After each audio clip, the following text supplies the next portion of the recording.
Good morning, Bam. We're live. Victor, what's up, dude? What's up, man? How's it going? Good. Something's wrong with my. I wonder what's going on there. Too bad I don't know how to operate this thing. There's usually at the bottom. There's a underlay of all my friends who give me money that lets me put food on my table, but I don't see it. All right. No love for my friends today. September 19th. It's coming up. WheelWod. You can see Victor kick ass and do his thing. San Antonio, Texas. It's going to probably be, not probably be, it's going to be the biggest CrossFit adaptive games in the history of the sport. Also the first one. Well, Yes, first sir. one where it stands solo. But I was speaking to Lisa Gall yesterday, and everything seems like it's great. It sounds like just the promotion, the athletes, everything looks like it's running on all cylinders. Yeah, I think it's gonna be. I think it's gonna be a great year. A great year. I think, based on all the changes and the new partnership with CrossFit, I think things are gonna be a little bit more. We're gonna have a little bit more of a showcase.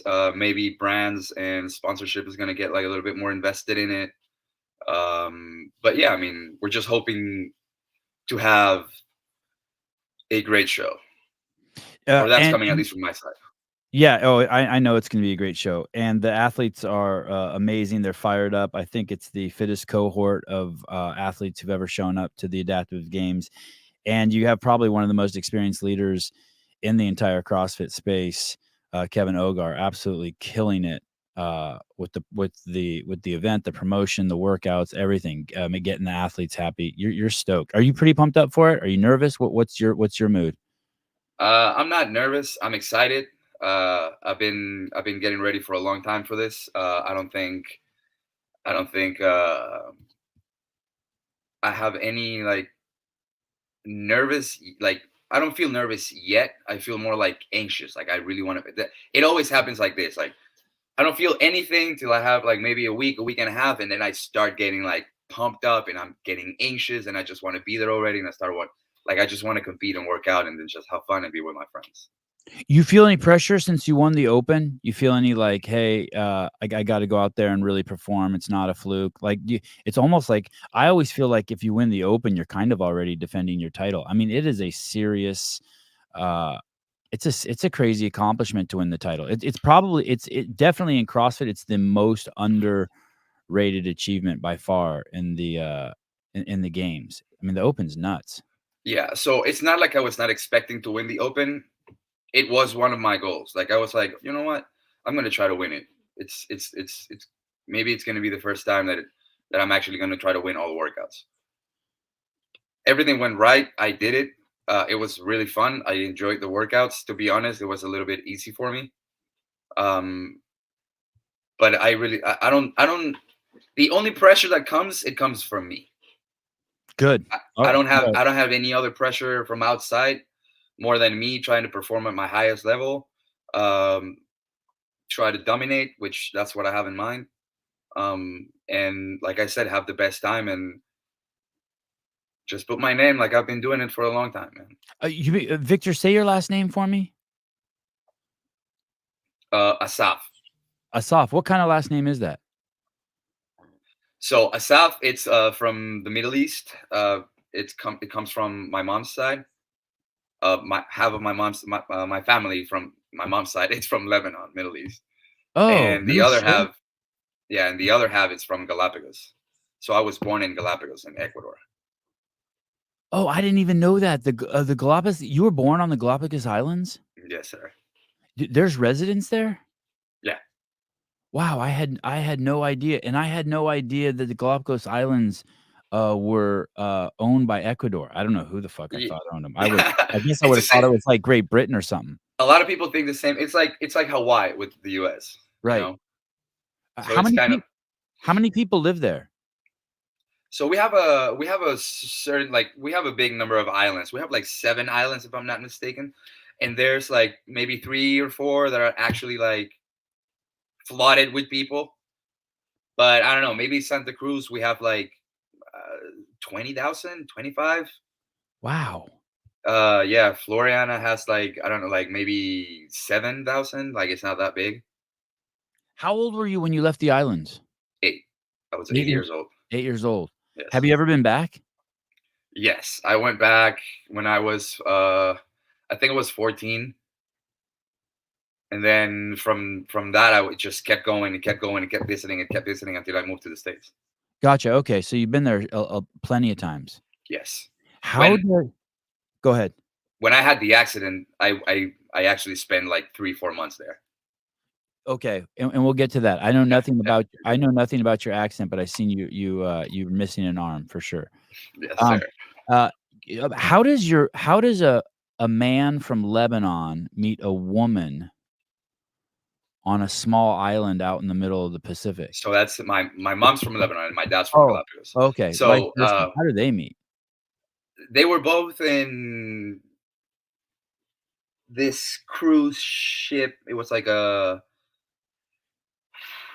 um they were like a research. They were divers, so they met there, Both and of they them. both of them, yeah. In college, it was like part of some sort of college, like, Uh, expedition, or it was some sort of I employment? think that was more like my dad's job, and my mom wanted to like experience a little bit of what's out there in the world. And was it a dive ship off of Galapagos? Was your mom So your mom's this Lebanese girl, she's got this dream, she goes to school, and she's like, and, of course, everyone knows about the Galapagos Islands, I mean. I mean, she lived in the States. She grew up in the States. She's like more like Americanized on that side, and then she moved down to Ecuador first. Like she was like, I don't know, maybe 4 years old, 6 years old when she moved down to Ecuador. My grandparents were escaping the war Okay, down okay. in Lebanon. Yep, yep.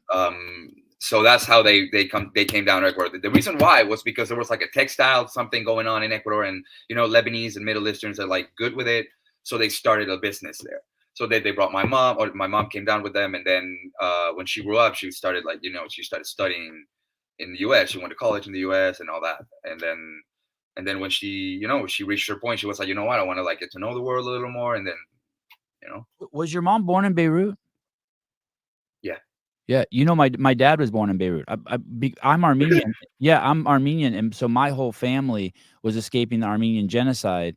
My grandparents did as little kids and my great-grandparents, and so the French brought them to Lebanon, and so, I mean, I have a lot of roots in Lebanon, and I've been there many times, and then, eventually, when my dad was 18, he came to the United States, and that's where he met my mom, um, but, uh but also a lot of my uncles and aunts also my dad brought them here because, like you said, because of the war.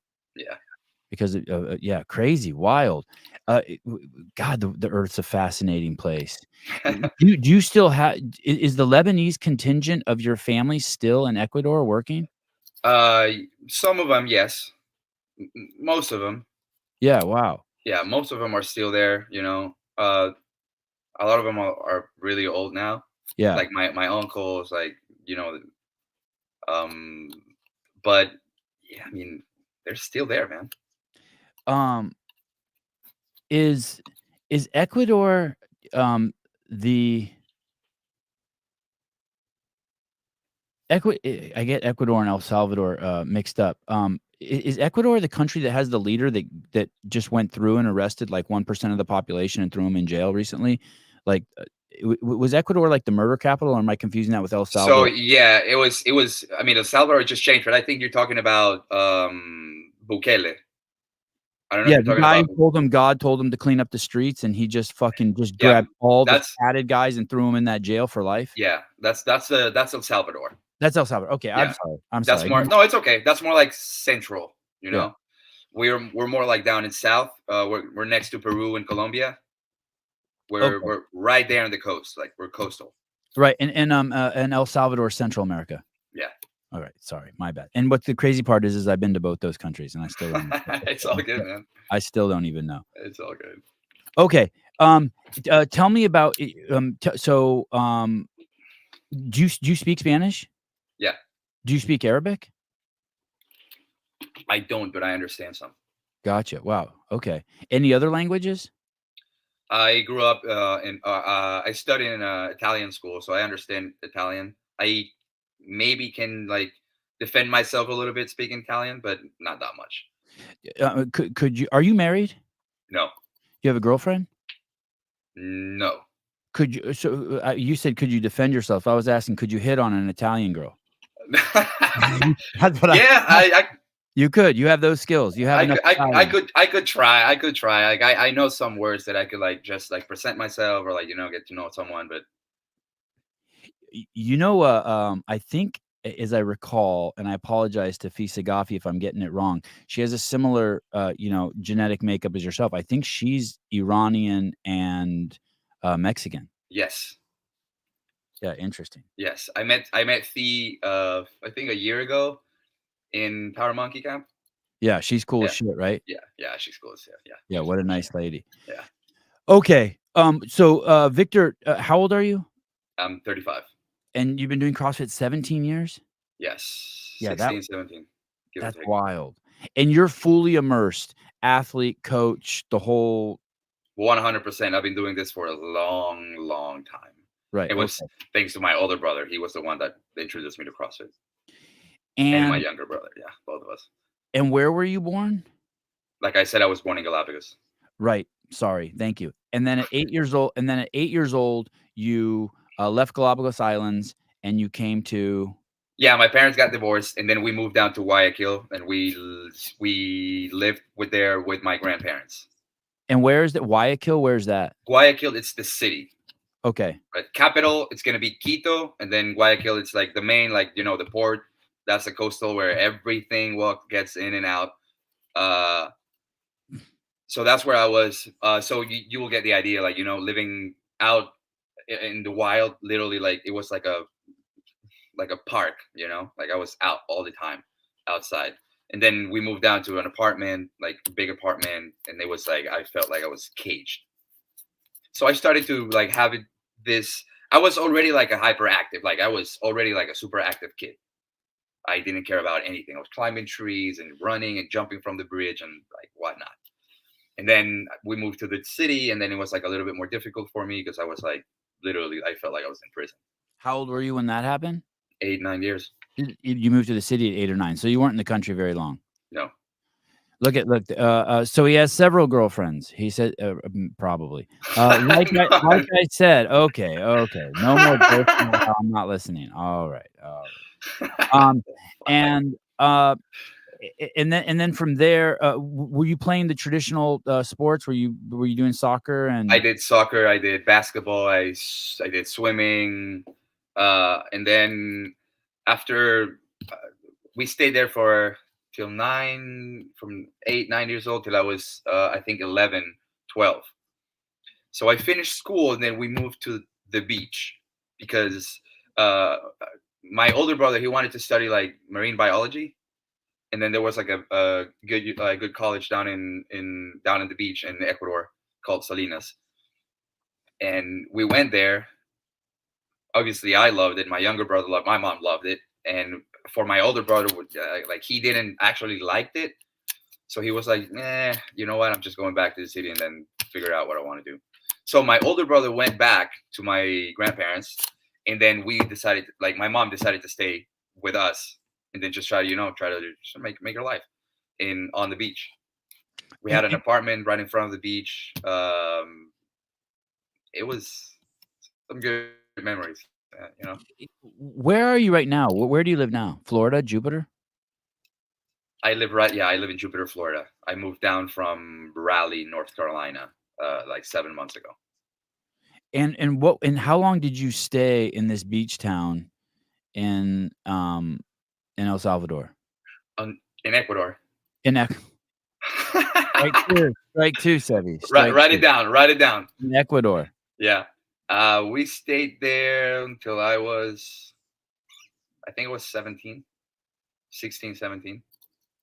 And then where did you go? Then we went back to the city because I had a little bit of too much of a freedom. My mom was working a lot, and I was barely at the house. So like I got a little derouted from a child's life, and I got to know a lot of shit that was happening like on the streets, and drugs and shit, and all that shit of all the experience that you get if you get it when you're growing up, you know? Yeah, and kind of the stuff boys do. Maybe selling some weed, maybe meeting hanging out with Yeah, kids you yeah, like shouldn't all be. that shit. Yeah, Yeah, like I all that was stuff. hanging around with gang people, like all that shit. It was crazy, dude. It was crazy. Motorcycles. Motorcycles more when I was a little like older. Like I really like I like motorcycles, but like to be honest, I never thought I was gonna get one or I was gonna buy one until I got one. Is it crazy stuff that happens in the United States that you're doing or stuff that's unique to Ecuador? I'm sorry, come again? The crazy stuff you did as a kid, is it stuff that we do in the United States, crazy stuff as a kid, or is it stuff that's unique to Ecuador? Yeah, it's kind of the same thing. You know, you go out, you drink with your partner, with your buddies, and then you get high, then you get in trouble, and then you fight, and then that shit grows. It's just like a snowball. Right. And a few of your friends maybe go to jail, maybe someone gets killed, and then I fucking got in jail. you did. Yeah, Yeah. How many times did you go to jail? once. Once. Oh, okay. Yeah, just once. How long did you just overnight and you got out or you spent No, longer? I think I was there for like a week and a half. How was that? So this was already when I had my motorcycle, and apparently the guy that tried to stop me, he said that I passed a red light, which I didn't. It was already 12, like 12, like it was midnight. So when it's midnight, the lights are like blinking, so you can actually go through. Just have to be careful. So I did. And then this guy like stopped me, and then I was coming from the gym party. I didn't drink, but they were throwing alcohol and shit when we were dancing and all that. So I had a lot of shit on my clothes. And then he stopped me, and then he was like, "Oh, you smell like alcohol, la la la." And I was like, "I'm gonna park my motorcycle right there because they cannot get in like private property, right?" So I went and parked my motorcycle, and then he tried to pull my motorcycle, and then I hit him, and then things Like, started to you hit get. him, like, with one of these? Yeah, like I just like slammed his hands, like get your fucking hands out of my mic. And then it was like ramping up, and then like I had two or three like cop cars coming in, and yeah, I got pulled over. Like I got actually it was my mistake because there was like a bunch of cops, and then I decided to step out from the garage, and Ah. then they brought me down. Elisa Cabela, Victor is my favorite. I distinctly remember him in the crowd at Wadapalooza this year cheering me on during my 2K row when I wanted to give up because my body was quitting. He's a badass athlete. Let's go, Lisa. That's awesome. That's awesome, awesome, awesome. I'm from Manny Serrano. I'm from Ecuador, not El Salvador. Let's go one day there, Chevy. I'd love to. I'd love to go. Last time I was there was many years ago.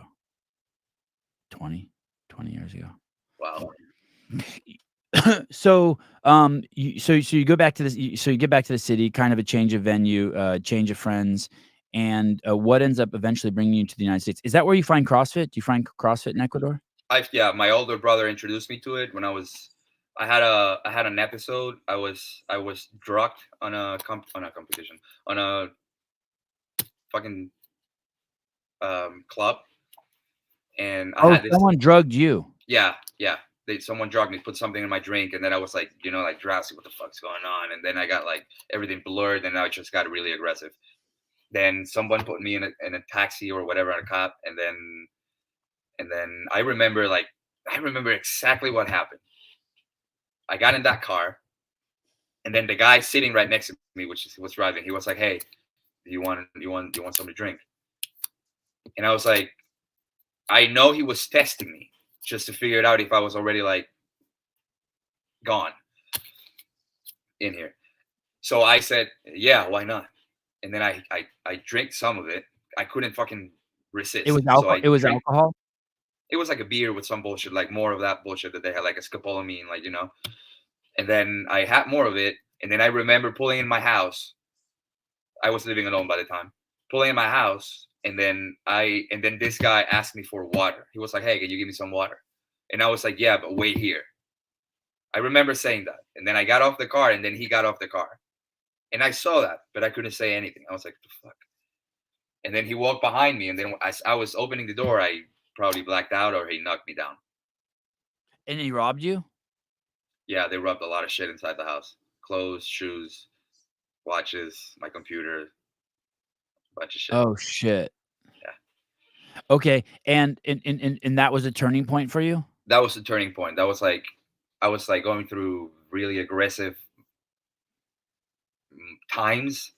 I just wanted to fucking kill someone or fight someone and just get that shit out of me, get rid of it. And uh, my brother was like, "Hey man, I think you should just come over and try this.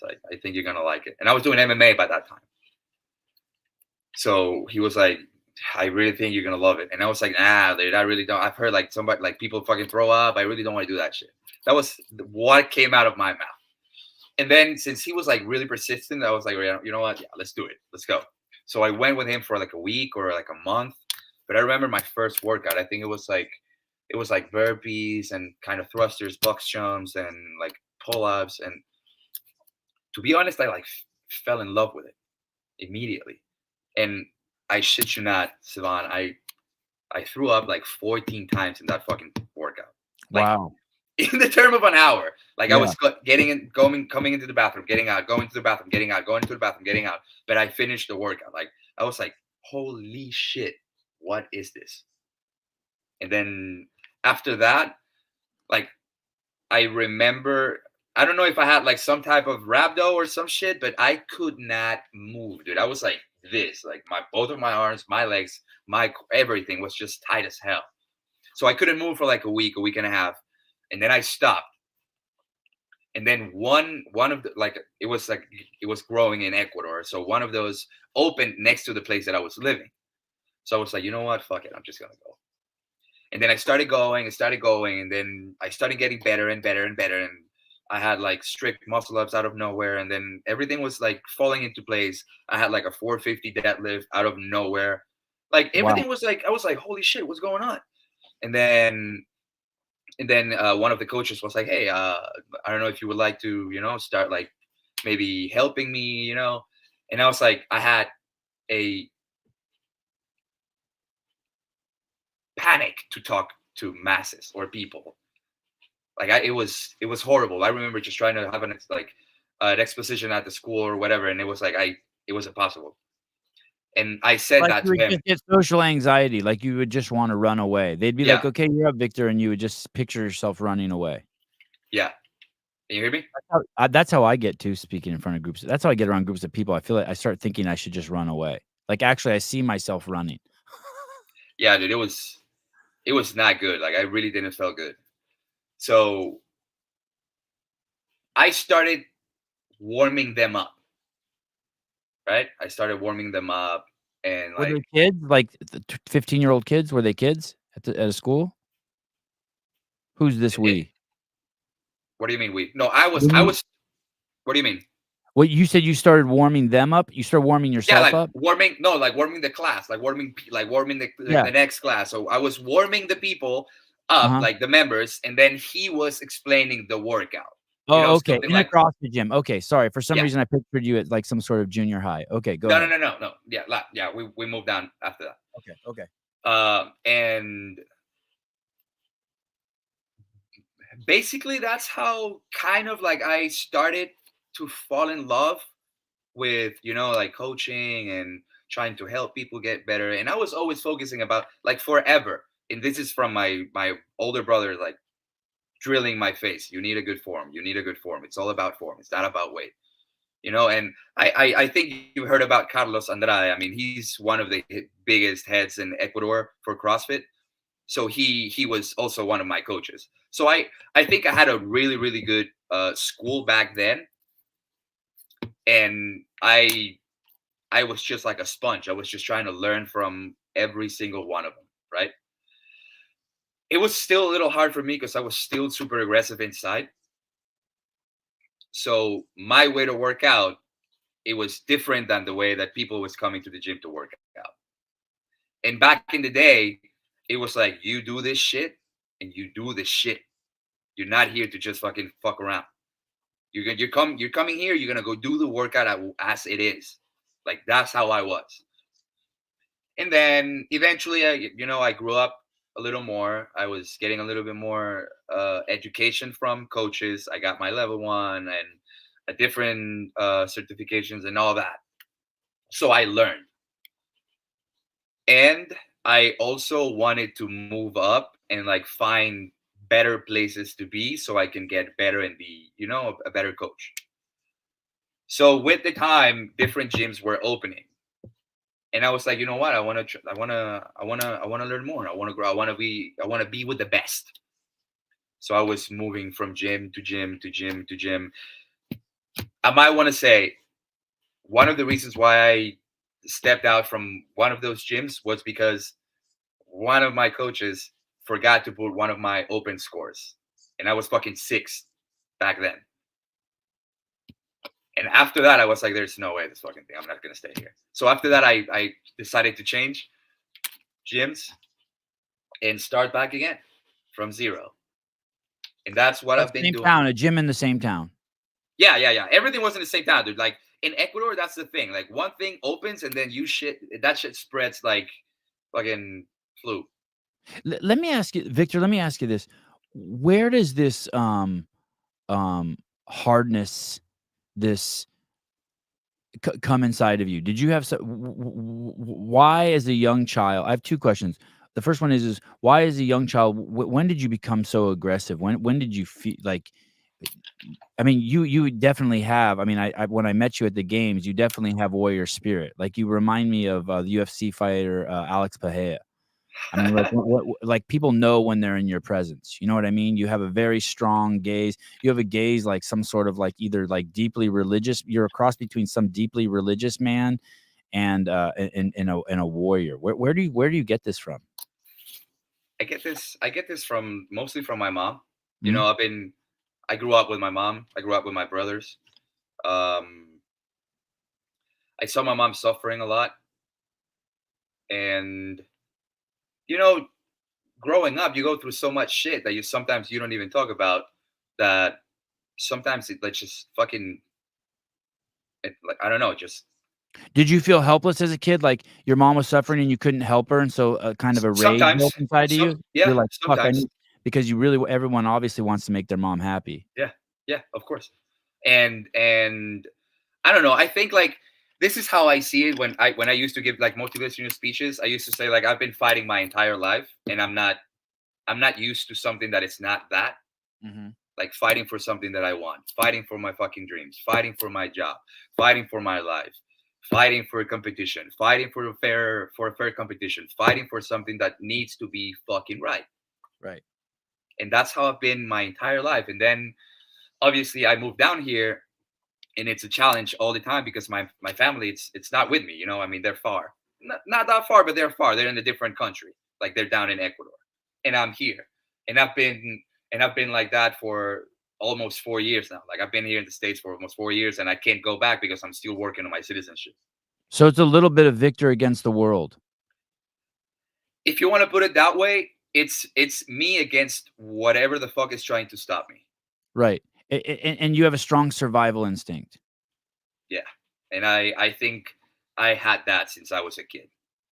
When you say you saw your mom going through suffering, just being a single mom, or was she sick, or Being a single mom, going through stressful shit, myself putting her in like hard times when I was growing up. just Uh, because you were doing boy shit yeah, and you were stressing her out? and I was just not giving a fuck. I was like, I'm invincible. I don't give a fuck. I'm gonna do whatever I want.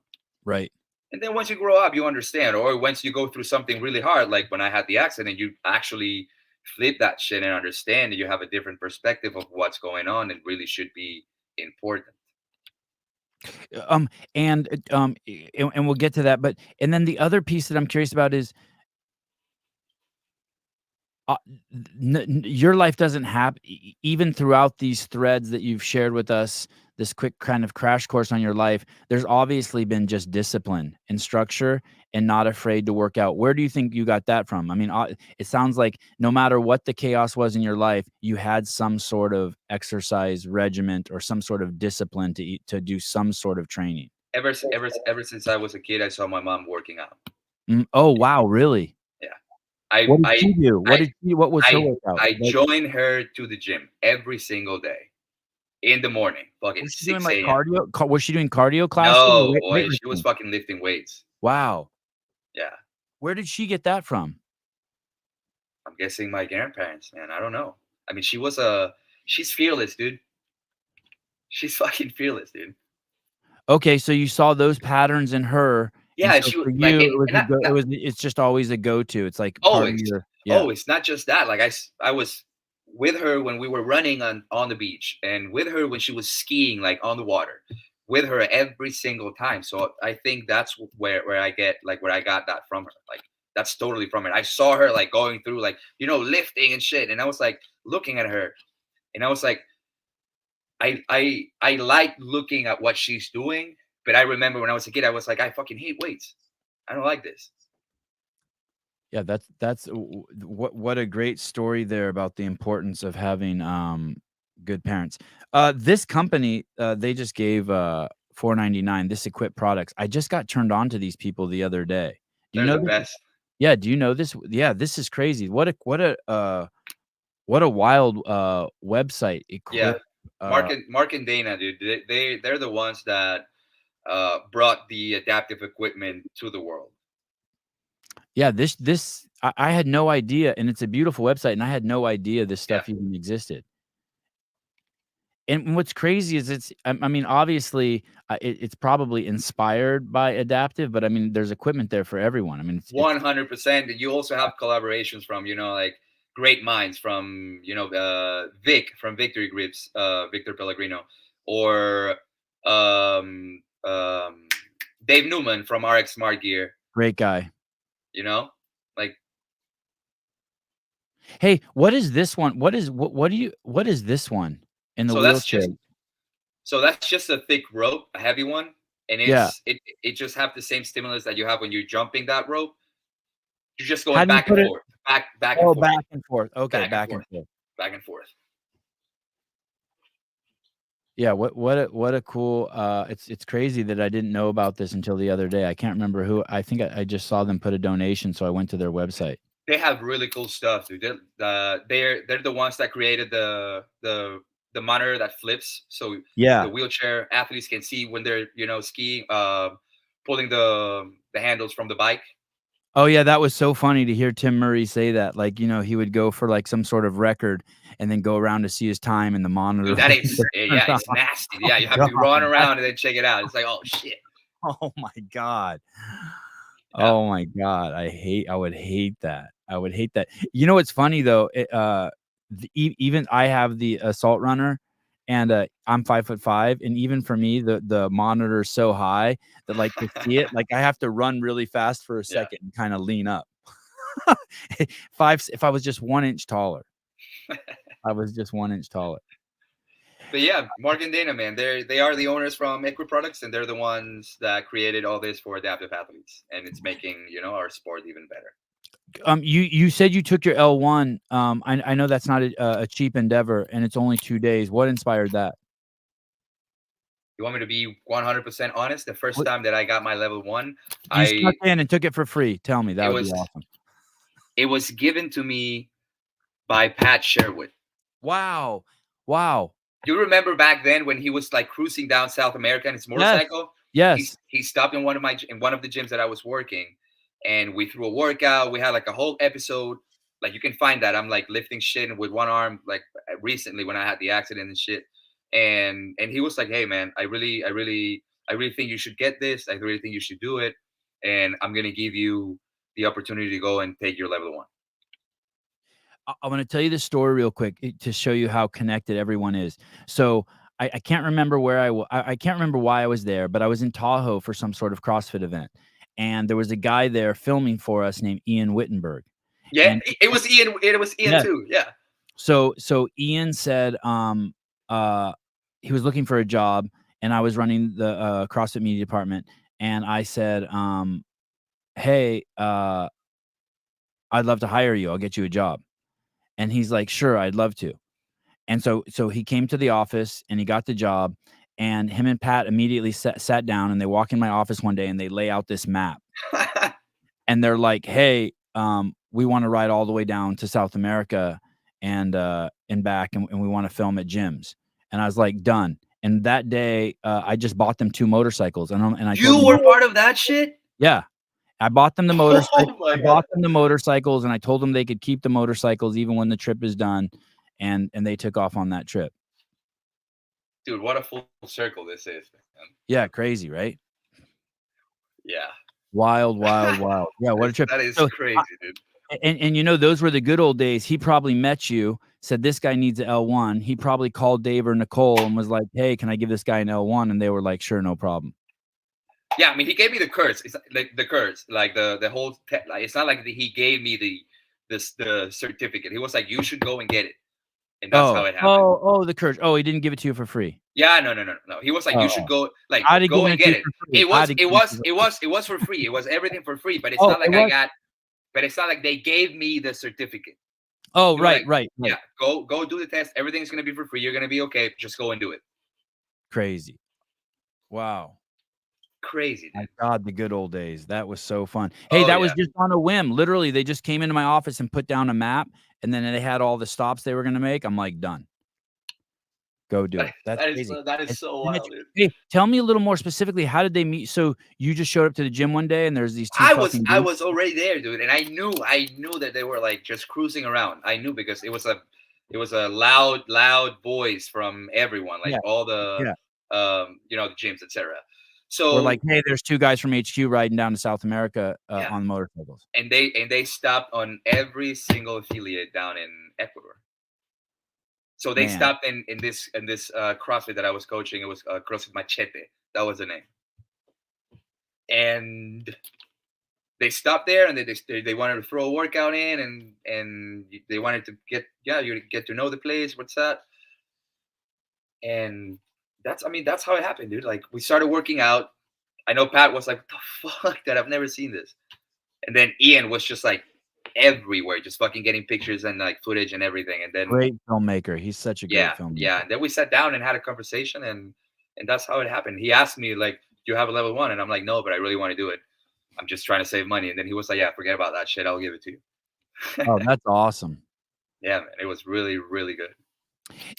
And, so you're there, and by that point, you're doing the open. You told the story about how you did the open and one of your scores didn't get submitted. So you're already, like, getting into the competitive aspect of it. Did you have another job too at the same time, or were you doing everything was around CrossFit?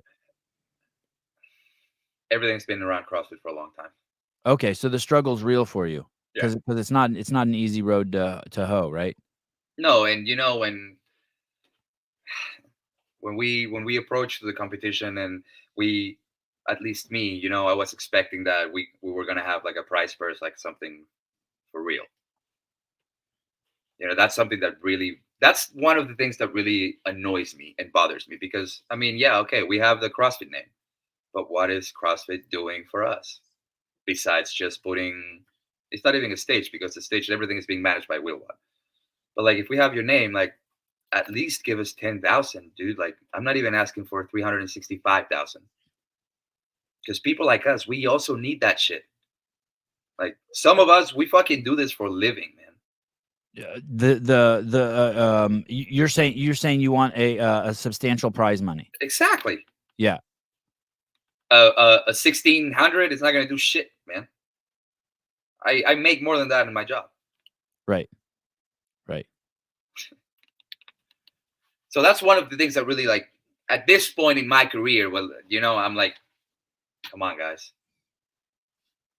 Like, we are athletes too.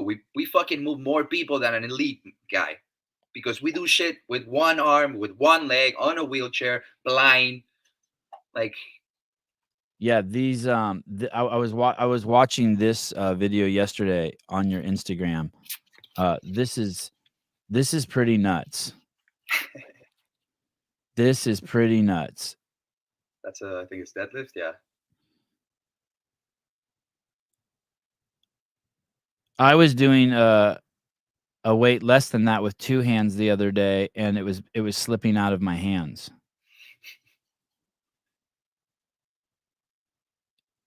Yeah, that's wild. Yeah, That's man. absolutely wild. That's Is that your probably one of, current is that the gym you're currently at? yes, CrossFit Sea Dog. And do you have a coach there? My coach is Jason Layden, Oh, um, Conquer athlete, is that up in the east? Milford, Connecticut. Yeah, I know him from God, that guy's been around forever. I know that Yep. guy from Rob Orlando. Yes, sir. Wow. Yeah, good people. Wow. Yeah. Fuck, He's it he's really is a been small amazing. world. It is, dude. It is. It is a small fucking world. It is a small world. That's why it sucks when we're fighting. Okay. And so you're down there and you're training, and at this time you have both your arms? All these stories up to this point? It's when I was with Pat, I already had the accident. You did have the accident. Yeah. And what kinda accident did you have? What happened? So I had a How many motorcycle times have accident. you told this story? Dude, I was a motivational speaker, so Okay. it's been 5,000, more than 5,000 million. Like I don't know, it's forever. Alright, It alright. doesn't Well, matter. I have no problems with it. okay, thank you. So I had a motorcycle accident back in 2012, coming down or coming off of a strongman competition. Back then, I was kind of like 205 pounds, 200 pounds. I was jacked, dude. I was big. How old were you? 21, Okay. 21, 22. And I had my motorcycle, like, I got it like probably 6 months before having the accident. And I got on my motorcycle, and like I said back then, I was like this really hot head guy, and I was just focusing on the whatever the fuck I wanted, and it was not sharing with anyone. So some of my friends, they were like, "Hey, dude, we're gonna go eat, and like just meet and like just have fun for a little bit." And I was like, "Oh, fuck that! I'm going to the beach because that's what I do. I go. That's my place to be." So I put my helmet, put my gloves, and everything. I geared up, and then I zoomed out like fast, really fast. So to clear this up for you, there's two bridges that connect the place that I was competing with the rest of the city. All right, and there's one long bridge that it's over the Guayaquil River that is just a mile and a half, maybe a little more The of bridge is that long? yeah of just a straight road, straight line. So I was like, I think the speed limit there, it's like, I don't know, like 15, 20, 25 miles, something like that. I was going at like 70, 70 miles, 80 miles per hour. So the first bridge, was, I zoomed immediately from that one. And then there was another one that it was like a small bridge, like a small connection that had a very pronounced curve. So coming up, I felt how my motorcycle was pushing me to the side of the bridge, which is where the guardrail was. And with my body, I was trying to push my motorcycle to the left. So I didn't hit the guardrail. And it was not happening. So Victor, how many times did you cross that bridge prior to that? woo, Many 500, times. 500 Okay. times, 500 times. So you knew the bridge. It was a fun bridge. You liked it. Yeah. Yeah. The problem is that I forgot totally that it was a pronounced curve right over. So it was like this and then boom.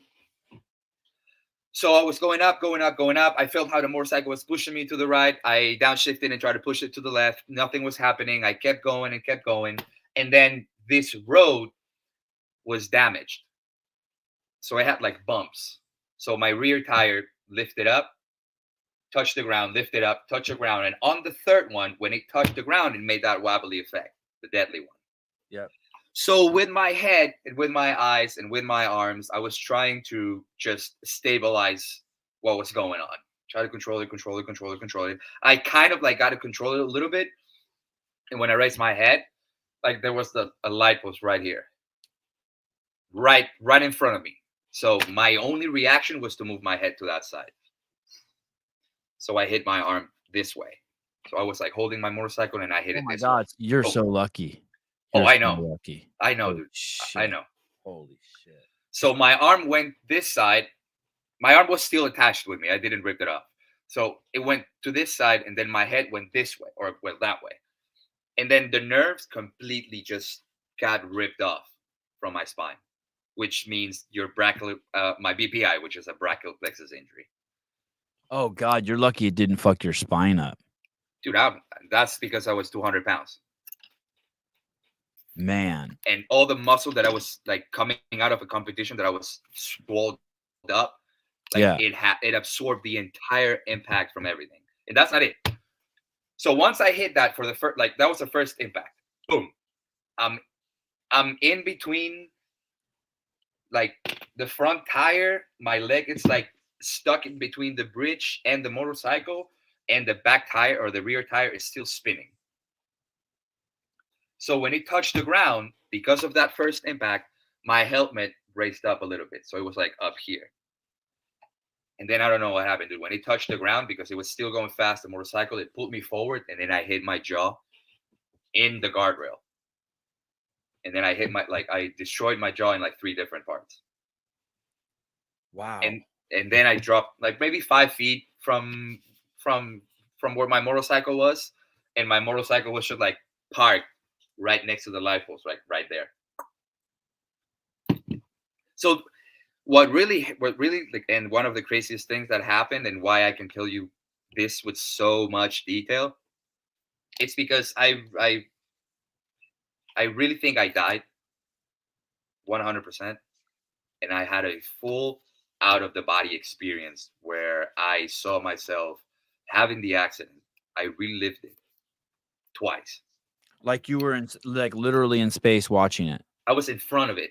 in front of it. I was like on the other side of the road, and I watched everything from from down there, like how I was coming up, and then how I was like losing that control, and then how I was pushing to the left, and then how I hit the light post, and then how I hit my face. Like I saw everything. And then on that second time that I was reliving it, when I hit my head, I came to my body, and then I woke up. And when I woke up, my helmet, I was without my helmet and without shoes. I have no idea why. And I had a t-shirt wrapped around my neck because I was bleeding everywhere, like from my mouth, from my nose, from my ears. And obviously I destroyed my teeth. Like I was spitting fucking teeth and blood. I took a side of my, like side of like a piece of my tongue. Um and I couldn't feel my arm at all. Like I was trying to move it, but I couldn't feel it at all.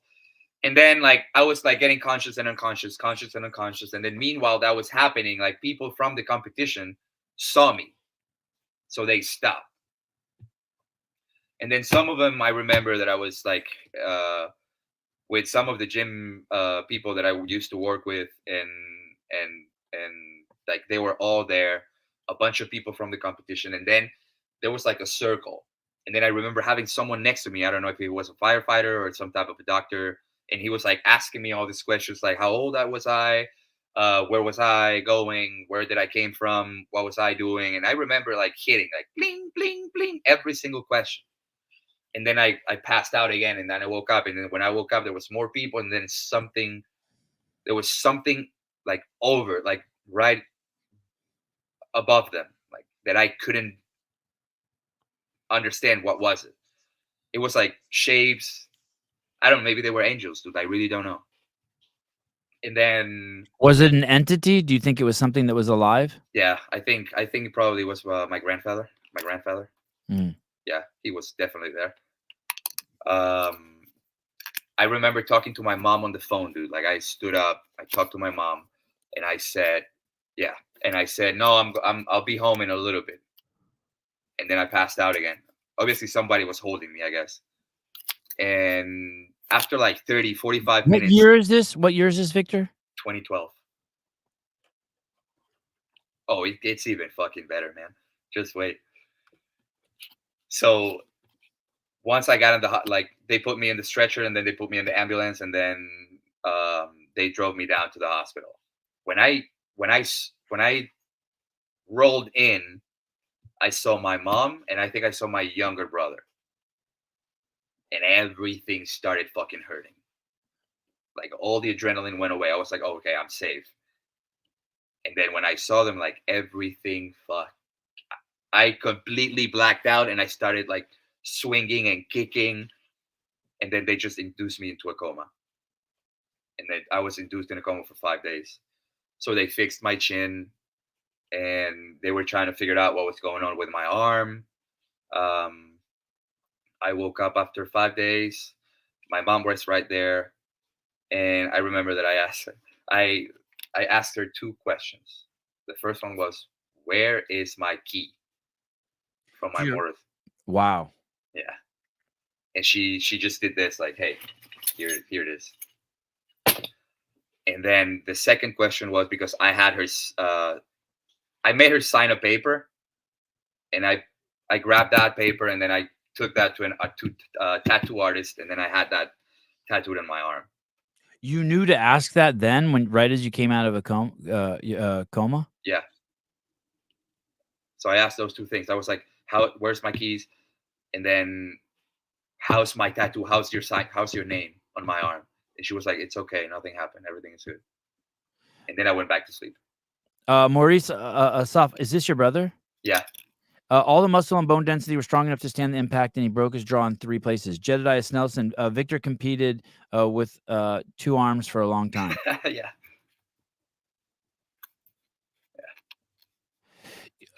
What was the total stay in the hospital? I stayed there for 21 days. But so after 5 days, woke up, and then all that transition between all the medicine that you have, waking up, falling asleep, waking up, falling asleep, waking up, falling asleep. When I woke up after like maybe 7 days, like waking up and falling asleep, like I felt like someone different. Like when when I used to do the motivational speeches, I used to explain it as like I had a soul swap. A soul swap. Yeah, all the bullshit that was running into me fucking died that day. And then when I woke up like someone different. Like everything was different about it. I had a similar experience to that. It was like, the old Sevon died, but I could still use everything that he knew. I had all of his tools, but he was gone. Yes, Like, 100%. you That's know what I mean? Like, yeah, it was like someone gave me all their tools, but I was a new person. But they weren't me anymore. I didn't identify with them, but they were mine if I wanted to access them. 100%. That's exactly how I felt, and you have not put it in better words than that. Yeah, it was a trip. Yeah, So you were you a religious person prior to that? not that much. I mean, I grew up with my grandmother. She's very religious. My mom, she's religious. But I grew up with that side. Like it's not like I don't, but I did grow up with it. It's not like I'm crazy about it. But Right. I do believe. Like I do believe. Did you search for answers? Did you start reading books or start looking like, "Hey, what is this experience that I had? What's the explanation for what the" You know what? More than reading books, I was trying to figure out what could I possibly do to feel like I felt before. Because it was just very weird for me to feel the way that I was feeling. Like I felt like a new person. But I was kind of like trying to seek for that, like, where is that guy? Right. You know? And, for me, it almost felt like I was going crazy because I had to rebuild part of me I had to rebuild my identity again, but part of me didn't wanna rebuild it because it was so free. Did you have that It's also? like Like, "Well, who the it's fuck like am I? I But man, didn't this is kind of cool not being attached to anything." yeah. It was like I didn't I didn't feel that anger anymore, man. Oh, interesting. Yeah. It was different. And now I can it's like if I'm approaching a bar that I know it's heavy, or if I'm approaching a workout or a competition, I go back to that place. Mm. And that's what I feed from. And then once I'm done, I snap out of it because I can control it. And that's what I've learned from myself having the accident. Where can I go to complete the task that I have to complete? And then snap out Um, how I work out. And that's how I approach that shit every single time. So 5 days unconscious, 7 days in and out of consciousness. In and out, in and out, in and out. And then, you have the fucking visit from the doctors, and then one of the doctors just come over and says like, "Hey, what were you doing before having the accident?" And I was like, "Yeah, I was studying to be a chef, and I was like, I'm an athlete, I compete." And he was like, "Well, you have to forget about all that shit. Forget about it. You're not gonna do that ever again." And that thing fucking gave me like an aneurysm, dude. So I Yeah. had to stay even more days in the hospital. Why did he say you wouldn't be able to do that stuff anymore? Did you Because have it's doctors, dude. Yeah. They don't know anything more than science or medicine. They don't even know that.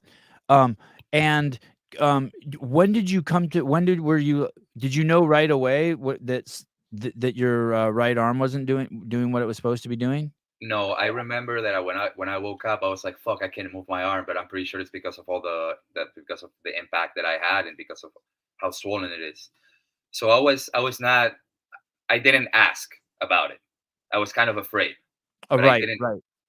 And then I remember on day 19th or 18th, I was like, dude, my back was hurting because I was just laying in bed for so long. Right. And I remember telling my mom, like, "Mom, I don't know, I want to do something." And she was like, "Well, fucking stand up and do some squats." Did you have a catheter in, so you were just peeing in a catheter? No. No, so you would When get I up was to go to the when I was bathroom? when I was sleep when I was like in coma, yes. After that, no. Hmm. Yeah. So she was like, "Well, fucking stand up and do some squats." And then I did like 20 squats, and then I felt dizzy as shit. And I was like, "Well, that's exactly what I needed." And then I laid back down. But that Uh, was the first glimpse from her encouraging me yeah, to go back and do your own shit again. right. And tell me about the process of realizing, that you didn't have a right arm anymore, a functioning It right arm. it So it's it just dangling? Is it just dangling there? it was, yeah. It was like a fucking kettlebell. Dead. It was a farmer's carry like forever. So, How much did it weigh? How much does an arm weigh? Do you dude, know? it was like 20 pounds, dude. It was like 18, 25 pounds. It was heavy. Yeah. Shit was heavy. So 21 days, go back home, lock myself up for 8 months. I didn't want it to do or know anything. Just denial? I was in denial. I was in denial for a little bit. And I was pretty narcissistic, so I hated the way that I was looking. Like Every healthy 21-year-old boy is like narcissistic. That fucking no teeth, swole as fuck with my face, like all Right. beat up, like fucking bruises everywhere. Yeah. So I was like, fuck me, And you dude. come from this place where you already were just loving your body. Yeah. You were a beautiful, powerful 21-year-old man. Girls liked you. You rode a motorcycle, and then all of a sudden, bam. Everything changed, dude. Yeah. Yeah.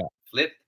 So it was 8 months. In those 8 months, I did a lot of shit. I got hooked up on painkillers. I went back and did a lot of shit. I was drinking a lot. I was kind of grieving. Yeah. And then my mom had the amazing idea of, what? Let's get the fuck out of here and let's leave. Let's go to Galapagos. And then we went to Galapagos for like 3 months. Out of those 8 months that I call it like the darkness, 8 months of darkness. So I woke up one day after, fucking being in pain and everything. And I was like, you know what?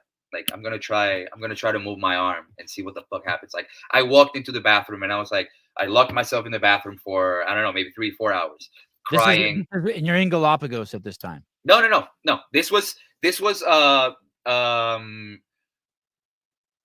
after Galapagos.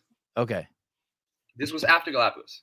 So I came back and I came back from Galapagos and I was like, oh fuck, I'm gonna get back into the same exactly. That's the squat, dude. Oh, that's the moment. That's That's wow. exactly the moment, dude. And you can see that I was a little bigger than I, like at least my upper body it is. Dude, look how swollen your right arm is. It was fucking huge, dude. There was so much blood in that shit. Wow, what a trip. Yeah. Okay, sorry. So you come back from Galapagos. Yeah, so I came back and then I was like I felt like I was getting again in the same cave. And then my family was getting in the same cave with me. Like nobody wanted to come in my room. Nobody wanted to talk to me. Nobody, like I wasn't even eating. Like I was just fucking chugging pills. So I stood up one day, like, and locked myself in the bathroom. And I was like, you know what? I had a lighter, a needle, and some of my teeth. Looking myself in the mirror, I was like, you know what? Fuck it. I can't give up. I can't let this shit fucking bring me down. I can bring my family down to the same hole that I'm going. So I need to fucking figure it out. So I looked myself in the mirror and I started talking like, all right, let's try to move your arm. So I put my arm in the counter and then I try to like move and like try to lift something. And it was like you, I don't know, if you have ever tried to lift like 500 or something pounds on a bar, you feel how like it kind of not even moved at all because of how heavy it felt the same way. Like I was like shaking and sweating and nothing was happening. So I was like, all right, that's done. I can't move it. Now let's see if I can feel something. So I grabbed that fucking lighter and then I started to light my fingers on fire and my forearm. Nothing happened. Nothing happened. All right, I can feel this shit. Now the needle. So with the needle, I started like literally like just fucking stab me with the needle. Not, I felt something, but it felt something inside of my arm, which for me, it was just a reaction of me looking at what was I doing. Right, right. Your And brain then kind of telling you this should hurt because you could see it, but if you looked the other way, you wouldn't even know. exactly. Okay. And then the last thing was like, all right, I'm gonna try to bite my fingers. So I tried to bite my fingers with that arm that it was dead, and nothing happened. So 3 hours have gone by, cried my shit out, and I was like, you know what? Let's fucking change this. I'm gonna go to the gym now. No teeth, all fucked up, not knowing what the hell was I gonna do. And I come to my younger brother, and because he was sleeping in the same room that I was, and I was like, hey, dude, I'm going to the gym now. You want to come over? Like, you want to come with me? He was like, what the fuck are you doing? I'm like, I'm going to the gym now. Do you want to come? He was like, fuck yeah, let's do it. Let's go. And then we went to the gym. Walking into the gym, dude, I literally heard this from everyone. Was your arm in a sling or was it dangling? Yeah, yeah, exactly like you saw in that picture. Okay. And then everyone's like, some of them were like, what are you doing here? Why are you not sleeping? I'm like, I didn't say anything more than get the fuck out of my face. And walked in. I started doing kettlebell swings. I started doing burpees. And I think box jumps. And that's how it started, dude. That's where everything just flipped. Everything changed from that day. I was like, well, I think I can do it. I just got to keep coming and keep coming and keep doing it. What a So trip it must have been for your little brother forever, dude, to yeah, share a room with you and watch his brother go through that. What a fucking experience he yeah, had, you yeah, know? yeah. Oh, my entire family, dude. Like it was wild. It was wild for them, and that's one of the reasons why I have this, that fight mode spirit all the time because everything that I do for them. Everything that I do because of them. Like they're the ones that supported me since day one, and they are still doing it. There is um, I believe that there's a responsibility that you have to your 2 brothers and that they have to you to persevere because you guys are examples for each other, right? Yeah, And, just it's because I have 3 little boys, and I let them know, like, "Hey, when one of you is being dramatic, look at the other 2 start crying. You guys have to." I'm not saying you can't cry, I'm not saying you can't process your own shit, but at the end of the day, you have a responsibility to those boys to keep the spirit alive at all times. Like, you can't just, like, fucking give up because yeah, that you're telling your other brothers you're hurting your other brothers. You have to remember that. You have to be selfless at some point. It's the same thing with my wife, right? If I'm in a bad mood and I know it will pass, I don't want her to feel it because she'll take it on herself, right? It's like just yeah. I'm assuming you have a very intimate relationship with your brothers. Like you guys are almost like one machine. We are Yeah. 100%. Yeah. Yeah, How and cool. and Go and ahead. to be honest, like we built that relationship after everything, like after what happened. Yeah. because we were not close, dude. Like if we were something, we were Even though fucking you shared a room with them, you weren't close? not at all, dude. We were not that close at all. And then I had the accident, and a lot of shit changed. Everything. I and that was it? You were off to the races? That was just then ever since that day, it's basically you've been in the gym every day since? Yes, nonstop. And you were how old at that point? 22? 22, 23. And, God, your mom must have been so happy to see you make that shift. Yeah, everyone was, dude. Like I don't think anybody was expecting the way it turned out to be, because it was just it was just wild. It was just wild the way I was getting attention in my country, like getting interviews and calls and like all this shit just because of what I was doing. So your story became a story of inspiration for your countrymen. Yeah. And then I remember in 2021 when I got to the games, like I was the only one walking with the Ecuadorian flag, which it was a big deal. It was for me, it was fucking emotional, dude. Yeah. Because for me, when I reached that point, it was like, fuck, I'm in the highest level of competition, and I'm the one who's here with one motherfucking arm Right. holding the flag. And it's not a hater moment, but fuck all those people that said no to me, dude. Yeah. Thank you. Fucking thank you. You light that fire in me. That was 2021, you showed up at the games and carried the flag? Yeah. Um, when did you, have the arm removed? So the arm removed was a long story. I remember after year one, year two, coming to my mom and be like, "Hey, I want to take these off.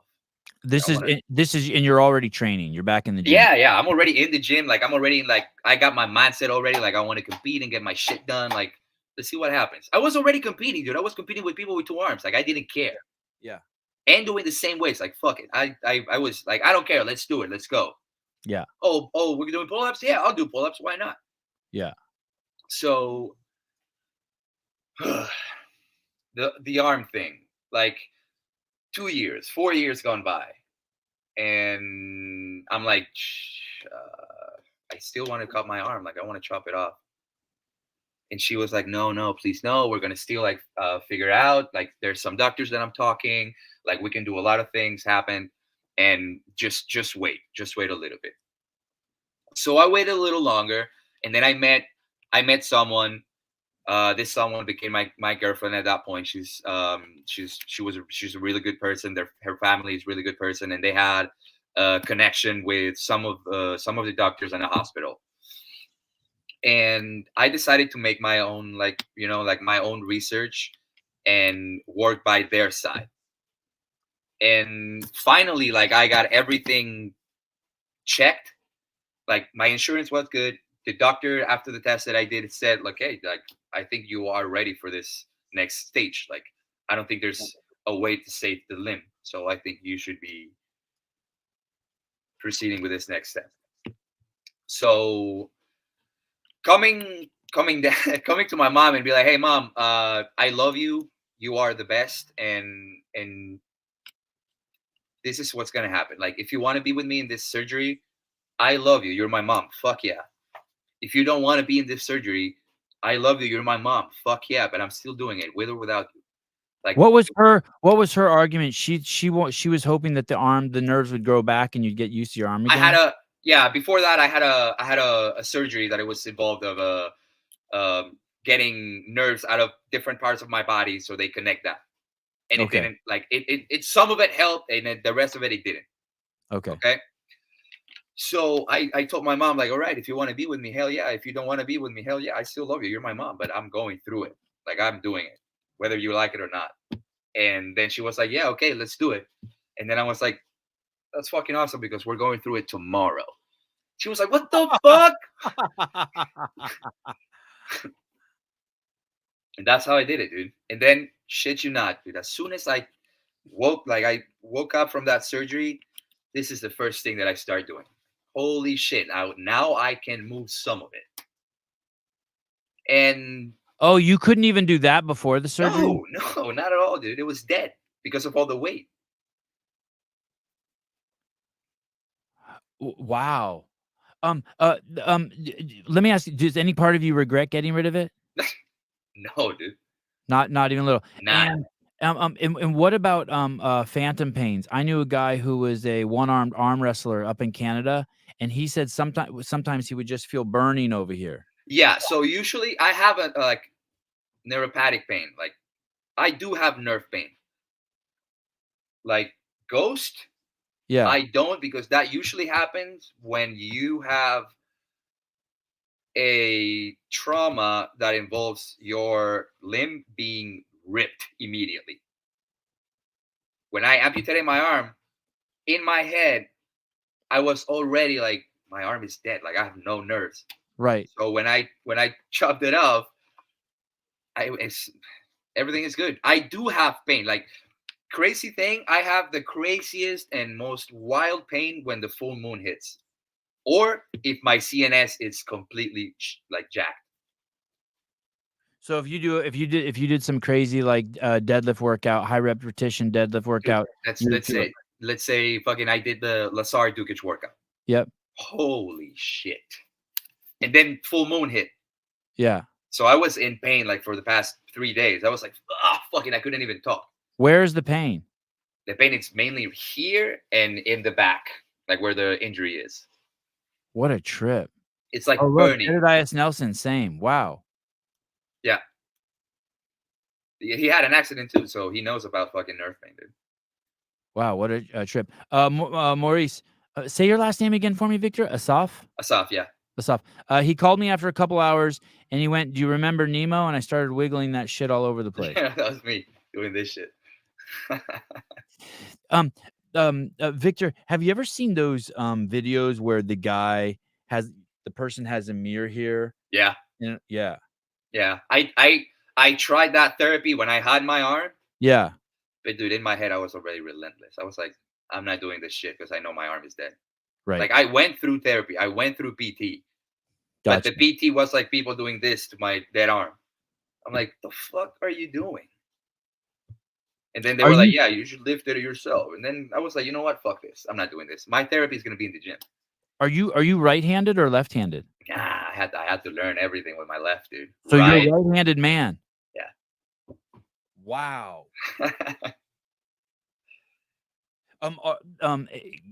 Can you do? I mean, I'm assuming you can do everything. You can brush your teeth and I can everything. I can do everything. The only thing that doesn't translate from a right arm to a left arm, Hmm.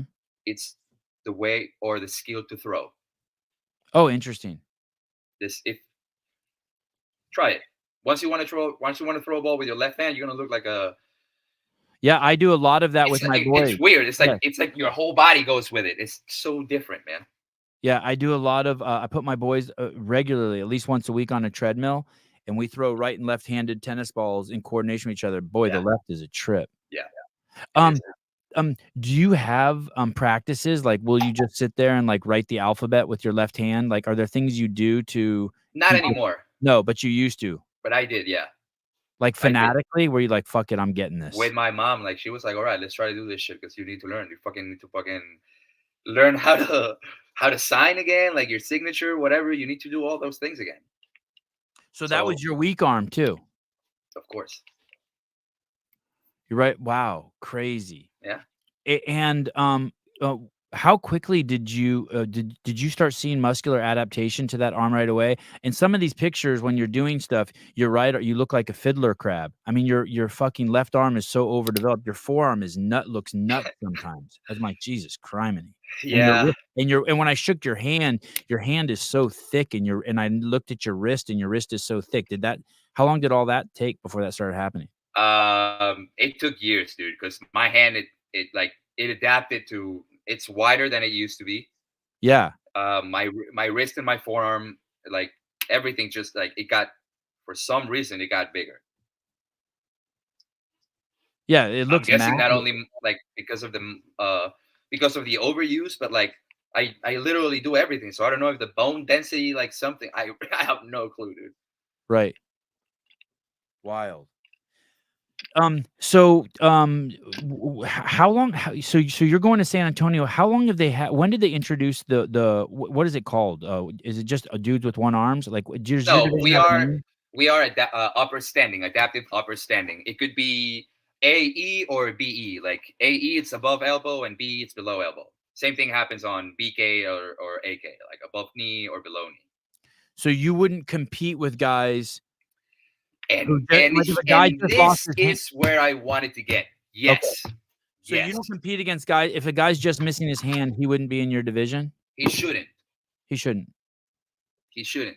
And I know some of the people from WheelWod are listening to this. Oh, it's a fun. And I'm glad you guys have these yeah, problems. I fucking love it. and this is where the fuck I wanted to get, because Yeah. I've been competing with one arm and solely one arm for my entire adaptive life and my career as a CrossFitter. Why, in God's name, do I have to compete with people that have a full arm? Why? What advantage would they have over you? Let's say putting a bar over your shoulders. What do you mean? Show me. So if I'm doing a clean, you can see Uh-huh. how my bar is resting only on this point. Right. Now let's talk about a guy with a full arm that maybe he hasn't have a full range of motion. Yeah. But if you put a bar on that frame, meaning a front rack, what makes you think that I can lift 300 pounds and you are not gonna go for 400? Because Oh, right. I see what you're saying, because you're only pushing. You have one point of I, contact, and they have dude, two now. you can see that shit. Yeah. Yeah. The same thing happens on a bars. If I'm doing a pull up, why the hell are you using a strap? Fuck out of here. You are a one arm athlete, then Oh. fucking do it with one arm. The Oh. same thing happens on a deadlift. Do I use a strap? No. Am I complaining? I'm not complaining. I get it. But then if you want to compete fucking next to me or in this level, then Yeah. fucking do it right. Right. The same thing happens with the organization. Like, why am I the only one doing shit with one arm? And then I have 3 or 4 guys in my division that have a full fucking arm. You can actually use that to hold the ball if you're doing wall balls. Not me, boy. Right. You do wall balls? Yeah. You just have to pop. Wow. Wow. That's wild. Yeah, dude. I do wall balls, handstand push-ups. I do everything. The only thing that I don't do is handstand walking and ring muscle ups.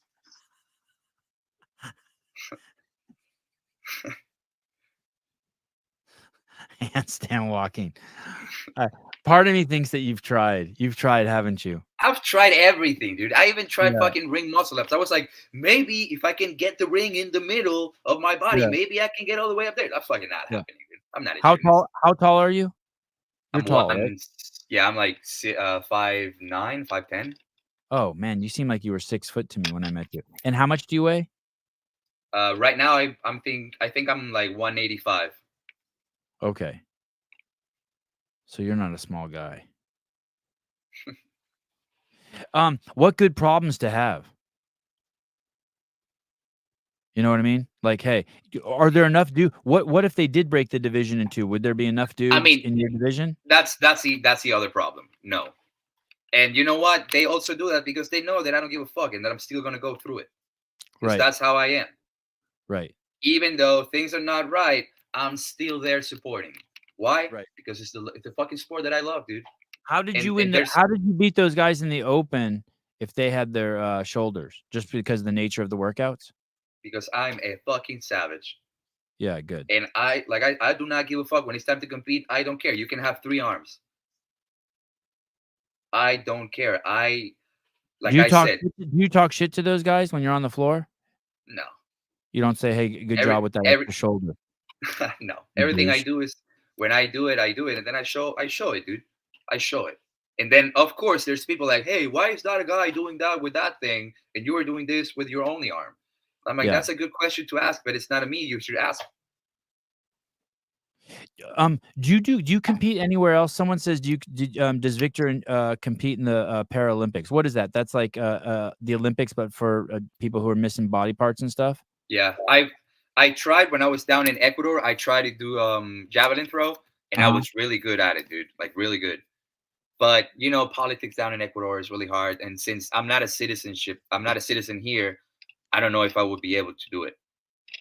and I'm already 35. Like I don't know. I would love to. Like, Right. and I know that I can bring fucking medals, dude. I know that. Yeah. I know it. Do you own a javelin? Do you have one at your house now? No, I don't. Oh. No, I don't. God, that sounds like a really fun sport, especially if you have someone who will run out and grab it and bring it back to you. You know what I Yeah, mean? dude. I remember I was throwing that shit like 25, 30 meters and then go back at it and then come back and then keep practicing. Then 32, 35, 40. Like it was really good, man.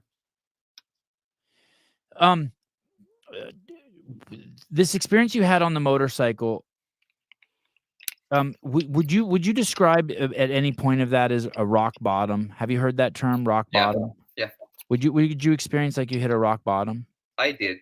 I was going through a rough time back then. And to be honest, it was maybe not like that, but it was something that it needed to happen. Like with the way that I was living my life and I was handling myself, I would probably be dead if that wouldn't happen. And I would say this every single time. If I have to go through it again, I will go through it again and again and again and again and again. Because Right. otherwise I wouldn't be the people that I or the person that I am and the guy or the athlete that I am today.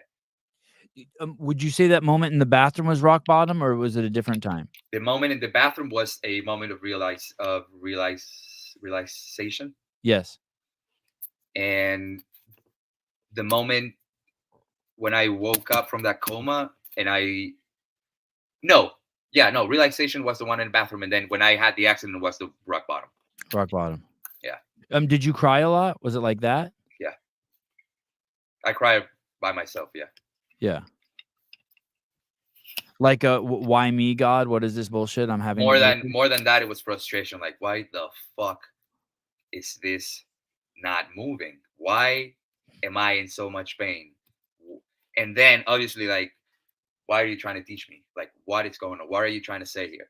And then I know that my life is a fucking mess, but what are you trying to teach me here? And then obviously everything like the perspective of life and their relationship with my family and my friends, the relationship with myself. Um, yeah, a bunch of things happen, and then I grew up a lot from it. Like I'm still learning, dude. Like it's not like I have everything figured the fuck out. I don't. Right. I mean, shit, I'm you're only still learning. 35. Yeah. Yeah, I'm still learning, and I'm still doing like going through some, rough paths, and like shit happens, dude. You live and you learn. When did you come to the States and why? So I came to the States because I qualified for the games in 2021, right? And then some people from WheelWod and some friends from Rally, they were like, or people that I knew from Rally, they were like, "Hey, I think you should stay and then wait till the games and then you can leave." Because I qualified for Bacon Beatdown. That was like a few months prior to CrossFit, to the games, and that was in Daytona. So I went to that competition, and then my friends were like, "Hey, I think you should stay. Like, just stay here for a couple of months, and then you go back." How was your English at that point? My English has been good all like forever since I was a kid. My mom always speaks Oh, English. Like that's our first language. okay. And Yeah. these friends that were asking you to stay, are they Ecuadorian? No, they're all from Raleigh. Okay. Yeah. Just your typical, just whitey American dudes Yeah. with an Like accent. Okay. yeah, exactly. And then obviously I said, yeah, why not? I'll stay. Like, why not? It's a good opportunity. Like, I'll stay. And I already like I had a gym going down in Ecuador. Like I had my own gym. And I decided to stay for those next 2 months. I was like, yeah, fuck it, I'll stay. And then my gym was still running. It was a little hard because I was here and it was not there. And after the games and the competition, like they were like, "Hey, would you like to stay here working? Like people like you, and if you stay, like we will work on your papers, your documents, like things that you need to work here, and don't be bothered." And I'm like, "Yeah, why not? I mean, if you're offering it, like I'll just fucking stay. I'll do it." Sure. Sure. And that's how it happened, and that's And why I and stayed. your mom and brothers were still in Ecuador? Yeah, I obviously talked to them, and they were like, "Fucking stay, Yeah. don't come back." And you've been here ever since? And I've been here ever since. Do you have to do that thing? I know, like, some people I'll hear, like, from Australia or England, like, They have to, so every 6 months they got to go home, touch base, or they have to go to somewhere else for a second, put their foot down and come back. Do you have to play that game? I was supposed to, but I didn't. And then Oh, I had my working visa. oh, cool. So when I got my working visa, and then I changed states, I changed everything. So I have my working visa. I'm actually working on that visa right now here, and I already have my social. I have almost everything, but I'm Yeah. still working on like those little things that it's gonna help me for me to get or be able to get my citizenship in a few years. Yeah, what a that shit must be such a It's pain a in the ass. fucking pain in the ass, dude, and it's a Oh lot my of money too. Like it's fucking wild. Oh, it is a lot of money? Like paying lawyers to like Yeah, push papers around for you? like this first part is like I think give or take it's gonna be like 15,000 this first part. Holy shit. Yeah, That's more expensive than a DUI. yeah. And then obviously you have tiers, right? And if you want to get it quicker, it's gonna be like, yeah, all right, so pay 50,000. Same Right, thing happens with the fucking citizenship. It's wild. Like, oh, you right. want to get it in 5 days? Well, this is how much you pay. Oh, you want to Yeah. get it in 3 weeks? This is how much you pay.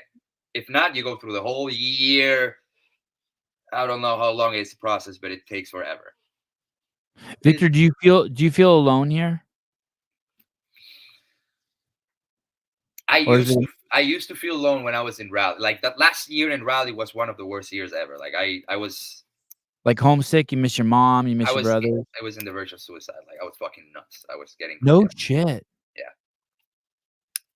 yeah. From what? What caused that? I was depressed, dude. I was just like I felt like nothing was happening. I felt really sad and lonely, and just the fact that I was living on a I know it's not cold, but for me that shit is fucking cold. So I was living in a colder state.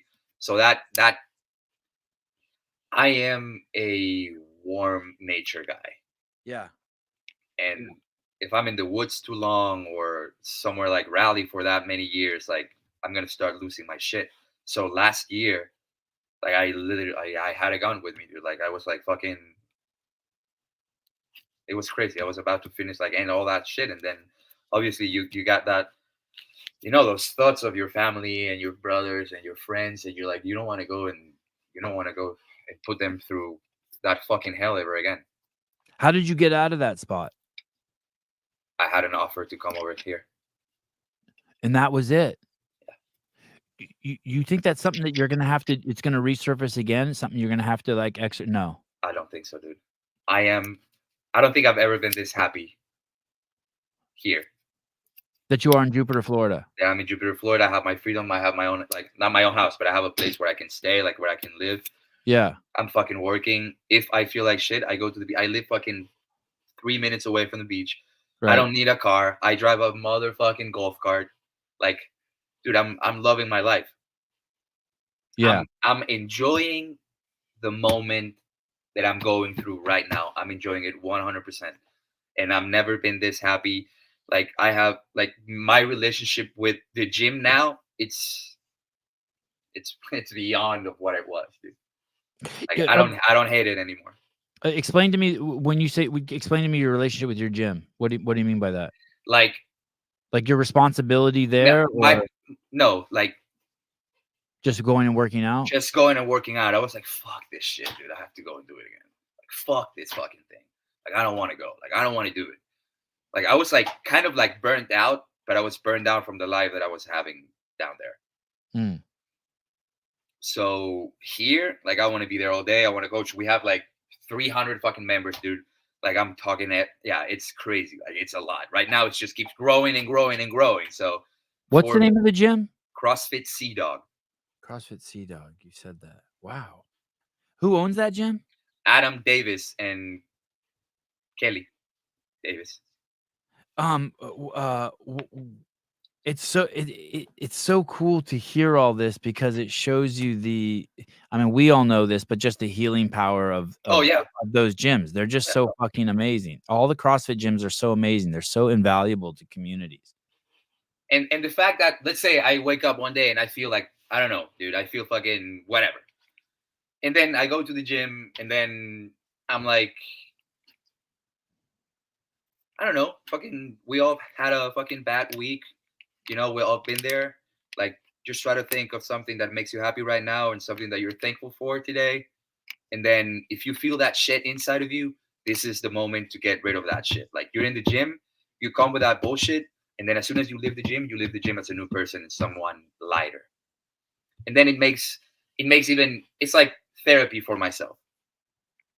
You Because think you think you can win the games? I'm gonna win it. I don't think I can win. I'm gonna win that shit. And when will you travel down there if it's on September 19th? I'll be there the 18th. What, just one day before? Yeah. God, I hope the airline doesn't. I hope your flight's not fucked up. Nah, it's everything is gonna be okay. And do you guys know how many workouts you're doing? Not yet. That has not been released yet. I know we're gonna have some released because of the experience that we went through at the games recently, Yeah. and I know they canceled already some events. Oh, like you guys were gonna swim, but you're not gonna swim? Yeah, I was looking forward to it. I'm not gonna lie. Yeah, I mean you're a water guy. Yeah, but it doesn't matter. Like whatever it is, they're trying to get the sport, make the sport better. We also been complaining for a long time. It doesn't matter what's being done today. Right now, it's supposed to help the sport. So let's see how it shows up. Do you think they canceled the swim because of the sensitivity? Like like out of sensitivity, like that athletes may have been traumatized by the thought of drowning, or do you think that they canceled I, it because of safety? I think one part could be that, and the other one is safety. Right. Just because you have a bunch of fucking, and don't get me wrong, you have a bunch of cripples fucking underwater. Yeah, but I kind of want to see that. I want to see Yeah, the one arm. everybody wants to see it, man. I Like, want to see the one arm. I like just watching the one arm dudes or the one leg dudes do stuff because you can't you can't get your head wrapped around it. Does it look trippy to you too when you watch the one arm and one leg guys too? Is it like, are you like, what the fuck is this? yeah, I'm like, Do you ever get used to it, or is it just like, man, this is an incredible shit? I'm used to it, but it's every time it's every single workout and every chance you get to see them compete, it's always an incredible fucking eye-opening moment. Because then you're like, fuck. And then if I sit down on a bench and then try to do wall balls without me standing up with a 20-pound ball, you're gonna feel what the athlete is feeling, and then you're gonna start having a relation between, holy shit, I know what that is. Right. In difference of just doing a regular workout. Like I'm 100% positive that we can bring so much more to CrossFit than a regular elite athlete without bashing anyone. No, it's not even bashing, but dude, it's such a fucking spectacle. It's like it's like the difference between you can see a guy ride a bike and then you can see a guy ride a bike doing a wheelie. You know what I mean? You know when you see those kids doing Yeah, wheelies and you yeah, stop everything you're doing and you watch them? It's like that. Like you don't get to see every day a guy climb a rope with one arm. Matter of fact, if you go to San Antonio, maybe the first time you see it. And so yeah. it's For some of them, it's going to be the first such time. a great spectacle. It's so great. I remember even when we had Tim Murray break the world record for or try to set the world record for burpees on the show. It was fucking crazy. You don't get to see a dwarf do fucking 100 burpees as fast as he can. It's such an awesome thing to watch. You want to know something funny? When Yeah. I had like after the accident in a few years, one of the Yeah. first challenges that I did was 1,000 burpees. Oh my God. Yeah, it was supposed to be done during the week, but I was like, if I do 500 today, I'm not coming back tomorrow because like I'm not gonna be able to hold that. So Yeah. it took me 5 hours and 49 minutes Wow. with one arm, obviously. Hey, you ever fall off the rope? Yeah, actually, I fell down of I fell off that rope like on that competition. I felt like 10 feet landed on my back. Yeah, because From there's there, not. I fell from there, literally from there, like that. I fell from there, like boom, down, landed on my back, and then I just fucking stood up and go back at it, like fuck it. I I was mean, okay. Nothing happened. you can see you could imagine a rope being at a park and there being like on hanging and a sign saying use both hands. Oh yeah, Do you know what I mean? I mean, I've never seen that, but you could totally see that, right? For yeah. safety purposes, always use both hands. And then you show up and you're like, what? Listen, when I'm coaching and there's some movements that I have to teach and some things like Yeah. for example, like when I'm doing wall squats, and obviously I'm fucking doing wall squats with one arm, right? Yeah. Then you see like the entire What's a class. wall squat? It's like squat therapy when you're facing the wall to make sure you keep Yeah, your back. yeah. So Okay. you can keep like a straight, like a good form. You know, you can just not go forward and mess your lower back just because of it. It works when you're trying to go for front squats. Right. So I'm trying to teach that. So on a warm up and things, and then you see everyone doing the same shit, like one hand down and the other one up here. And I'm like, guys, unless you have one arm, you do it with both of your Oh, arms. that's awesome. Yeah, and it happens a lot, dude. It happens a lot. It's funny. I wonder how many people today will try after watching this video will try things with one arm.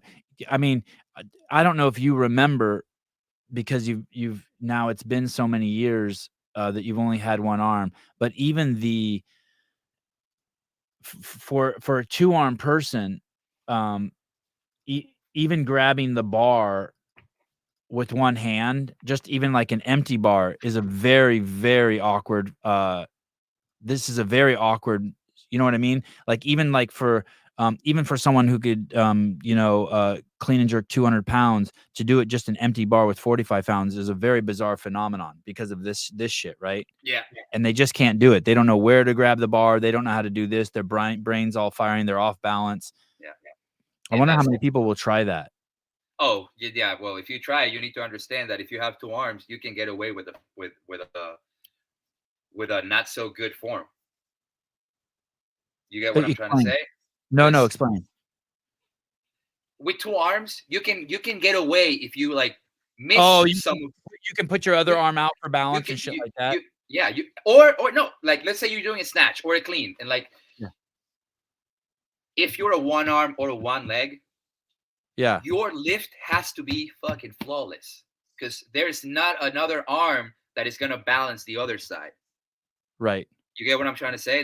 Like Yes. Yes. you can get away with your poor form. That's what I'm trying to say. We can't because we can get. I have a lot of experience with it. Like I know how to deal with the barbell. I know my way around things in the gym, in the CrossFit space. Hey, tell me this. Do you grab the bar directly in the center, or is that not Yeah, true? No, you do yeah, grab it directly in the center. yeah, yeah. You have to. I was thinking like no, I was thinking like maybe you'd be like no, you grab it off to the side a little bit because this side of your wrist is strong. No, dead center. No, dead center. And then Um, it also affects if you're doing a hook grip or not because it tilts the bar a little bit right. if you're a one arm. Hey, you think that there was a benefit to two-armed athletes to work on their one-arm stuff? Scientifically, it's proof that you get stronger working one time, like one side at a time. Yeah, I wonder how many people do that. Like, so let's say let's say you're stuck at your clean and jerk for a year, right? Let's say whatever it is. Let's say it's 250, and you're a two-arm guy. Then hey, go back to your roots, start with the bar again, and just start doing one arm. And you would think that could be some crazy adaptation there. Oh, dude, believe me. Do you know When you any athletes that do that? know more than I have a buddy that a friend that just started like I know he saw me doing rope climbs at WheelWod last year, and then I think memes for time. Okay, yeah. Yeah, Yeah. Roderick. Yeah. He has like a So mullet? yeah, so Yeah. he posted a video recently of him doing a one arm rope climb because he was like, I want to try this shit and I'm gonna get it and I will show it to you and I will tag you and I will let you know. And Yeah. he did it and I was like, holy shit! It's the first time that I see actually someone with two arms trying that shit with one arm, and he did it perfectly, beautifully, dude, graceful, great. Yeah, I mean, after looking at you like your arm development and your tricep development and your forearm development and your wrist and your hand, it seems like a no-brainer. It almost seems like something that, to be frank, if you were a beginning lifter, let's say you were a kid at 12, maybe just start that way. And I remember Greg always said that he thought dumbbell training was far superior than barbell training, and that's obvious. 100%. Yeah. That's why my full year when I was trying to get back into it, I only did dumbbells and kettlebells. That's the only thing I did for a full year. Yeah, crazy. Do you have plans after the games? My plans is try to stay in the CrossFit world. Keep coaching, make my career as a coach bigger. If there is some opportunity at some point for me to try to get behind the organization with WheelWod, not CrossFit, but with WheelWod, I would love to, because coming from an athlete's mind, I think it would be a better perspective to just try to change the sport a little better, just not money wise or lawyers fucking trying to get the best interest out of it. Right. Um, but yeah, Outside, what do you really do you think that there could ever be a the adaptive games have that kind of like that WNBA piece to it, right? It's like, hey, why would we watch the women when we could watch the men? Why would we watch the people with one leg when we could watch the people with two legs? You think that there's a um you think that there's ever a I don't know, like an aha moment or like where it just clicks over? I don't think they have that moment yet, because we are saved for fucking last. What do you mean? In every single show or every single competition, we are always put in last because we are the adaptive. Let's talk about Waterpalooza. Right. Like, you have a big crowd, you have a big following, Right. and you want to have a showing, right? Like, you have Right. to have the same exposure that the other athletes have. Right. Why that doesn't happen? Well, you wanna know why I think? Because 'Cause they're afraid to exploit those people, and they It, have to be exploited. You have to this is what I seriously think. You have to, like, whittle it down to it's just, I'll use, Tim Murray and Mike Widius. You have to okay, whittle it down till it's just them. Then right before the final event where the males go out, you bring those 2 dudes out and the final workout, and you make it a spectacle and you exploit them. I think that there's this, like, balance between dude, this is weird shit. This is so foreign to you know what I mean? Most people don't know a guy with one arm or one leg, or they don't know any short stature people. And so I honestly think, like, hey, the whole crowd would get behind it, but you got to dose them with it in a small exploitive dose. Like, here's Casey Acree, here's fucking Victor Assaf. The winner of this, they're 3 points apart. They're gonna come out here and they're gonna do fucking grace. And I think the whole fucking place would be like, holy shit. yeah, That's what I think. Like, you don't make them watch the whole thing. They don't even wanna watch all the athletes who have all their of limbs through the course, whole thing. of Yeah. course. That's what I think. I mean, that's what I think. And that's So what they actually try to do that. they do. They try to do it. I remember being there because I was the head judge by that time, and I was in there, like, I was in the arena. And Where's this at?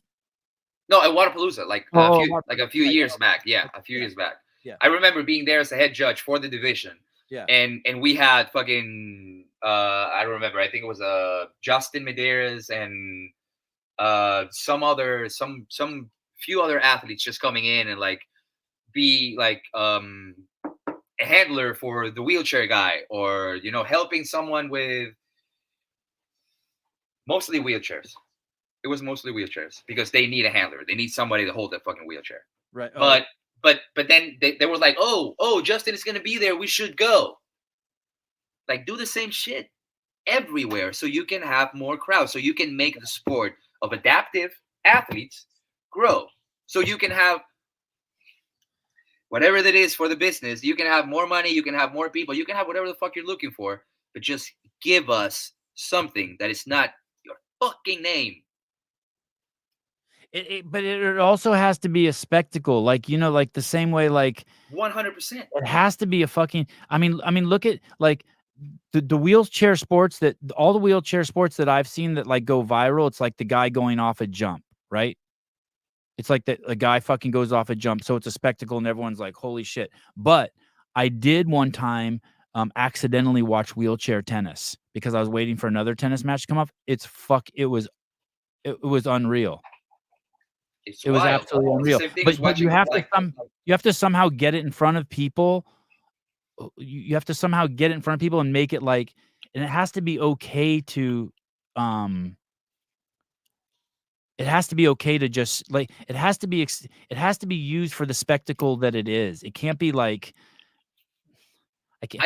I think this year is going to be some positive, like way more than it's been for the past few years. Yeah. Like I really think that I'm It's freak as hoping shit. for that. It's freak as shit what you're doing because no one else can do it. The thing is like it's not that you're doing adaptive shit. You're doing shit that other people can't do. The strongest man in the world can't do what you do with one arm. It has to be like I, I I don't have my head fully wrapped around it, and You know, I'm not poo pooing anyone else. I mean, things take steps, yeah, but of course. but it has to be just fully exploited. It has to be a spectacle. It has to be like the same way the outfits are for the fucking games athletes. No one wants to watch. I mean, the smaller the outfit, the more fucking eyeballs it gets. It's just the way it fucking is. Do you know who Mitchell Hooper is, right? Yeah, yeah, Yeah. So he came to the booth at Victory Grips in Wadapalooza, and he was like, "Hey, you're the guy that can do a muscle up with one arm, right?" And I was like, "Yeah, I am. I use a band usually, but I am." And then he was like, "Do you mind if we can do like a video of both of us just doing this shit like a muscle up?" And then we had, dude, it was like the entire Wadapalooza just sitting watching us doing muscle ups in a 5x5 that we had for the yeah, Victory Grips. Like, yeah. They want to come stare. That's the weird thing. The strongest, biggest fucking man in the world who shouldn't be able to do one, and the one arm guy. Come look. Yeah, it's got to be circus shit. But that will be. I mean, it's just like in basketball. It's like the slam dunk contest. Lisa Gall. God, I fucking love this lady. Sevi, you're spot on the marketing side. I get pushback even from trying to get sponsors. They're afraid of saying anything wrong, marketing wrong way, and offending adaptive athletes. Yeah, got to get past that.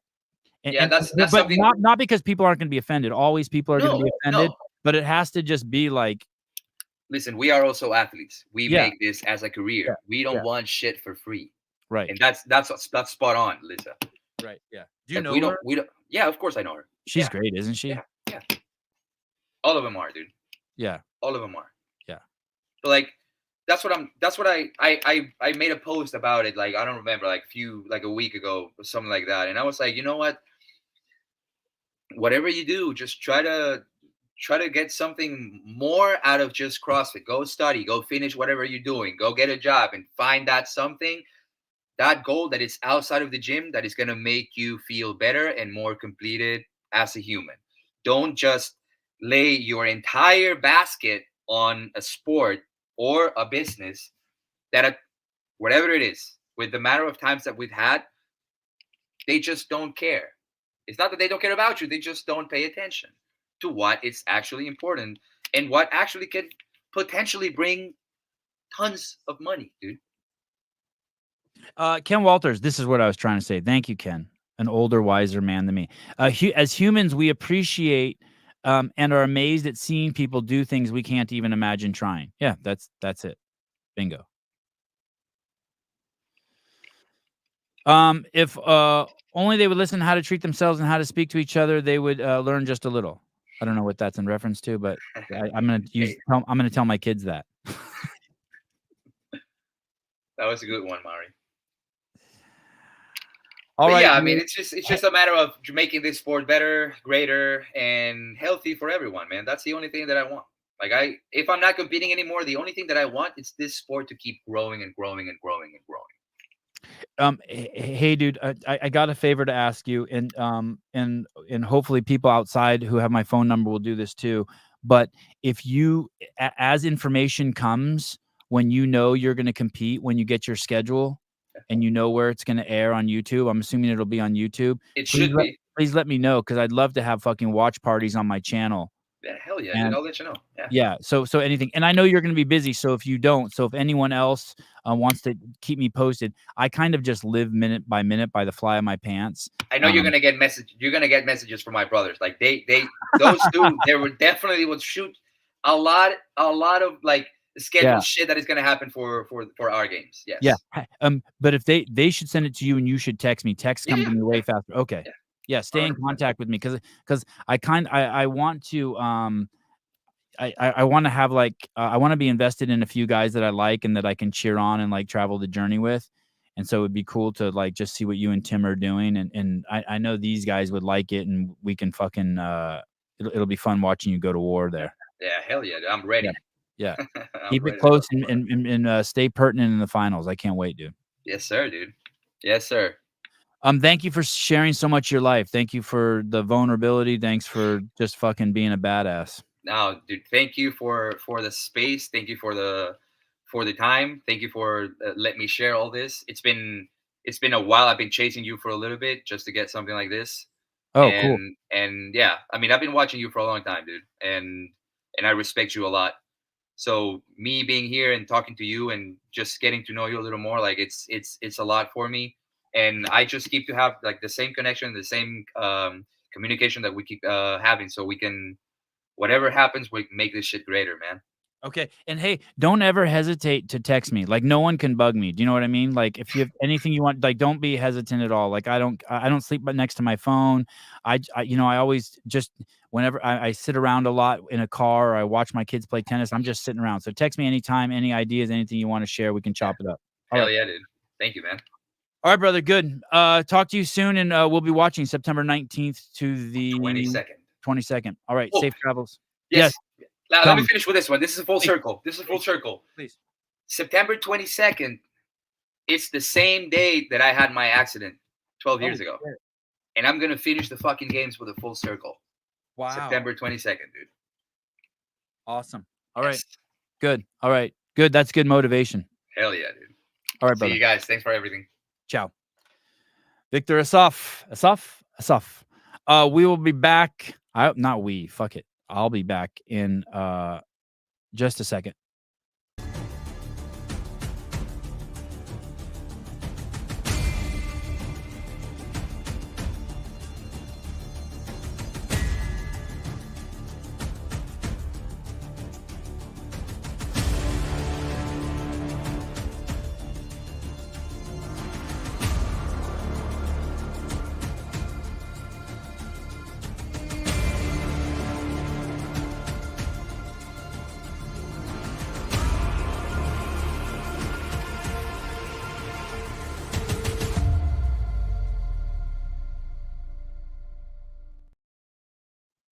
Bam, we're live. Yeah. Yeah, Andrew. Biggest month ever. It's crazy. Crazy. Yes, Mr. Hiller. That is spot on. Boy, I've been no pee break. I just wanted to show that the new trailer for the San Antonio event, September 19th through the 22nd. All kids get in free. I don't even know if that's true. Dude, Auden, you're on Twitch? My God. Get out of there. What are you doing? Get out of there. What are you doing? Maurice, what's up, dude? Thanks, Sevon was great, by the way. Tron Travolta is our oldest brother. Oh, shit. All right. Sevi, that dude could really use an exercise, or masturbating with your non-dominant hand feels the first time you get a handy from a girl who just yanks it and hopes for the best. I've never had anyone who just yanks it and hopes for the best. What are you talking about? There's no such girl exists. Pool boy, you must be stoked that your lady's coming home. Okay.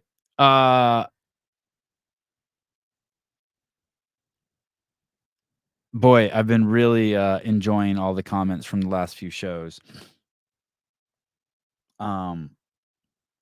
Regarding the PFAA and just all the people who I'm not sure if they're misunderstanding me or they're unable to see all the perspectives.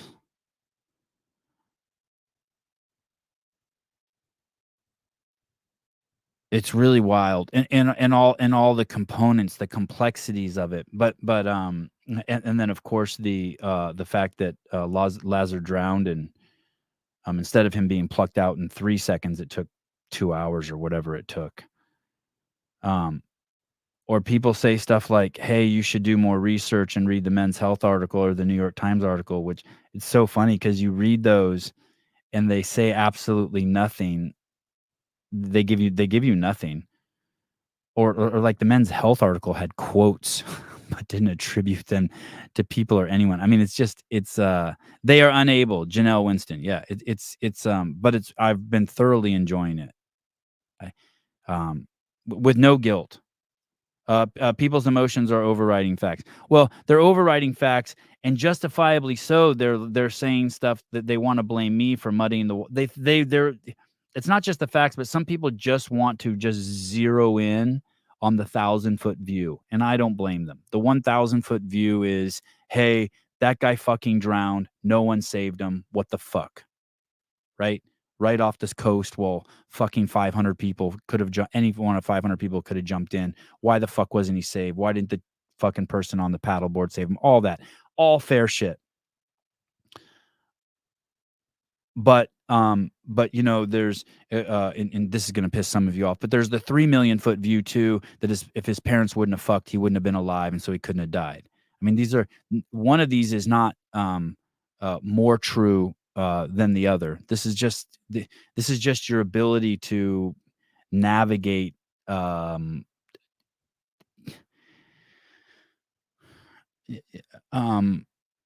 reality. It's just your ability to navigate reality in an honest way with yourself. And then there's all the different perspectives and different views. But then what's really gets funny is that when Brent Fikowski inserts in. Why are we still talking about this, Jonathan Ortega? I don't know. Ask God. Ask God why we're talking about it. And so I've been really thinking of all these. They just come to me, all of these metaphors that describe what the actual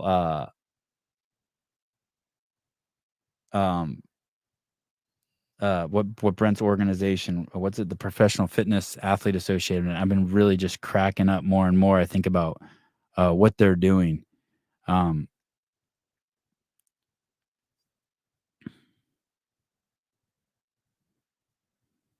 Yeah, it's funny, but I'm just queuing up for their next. You know what I mean?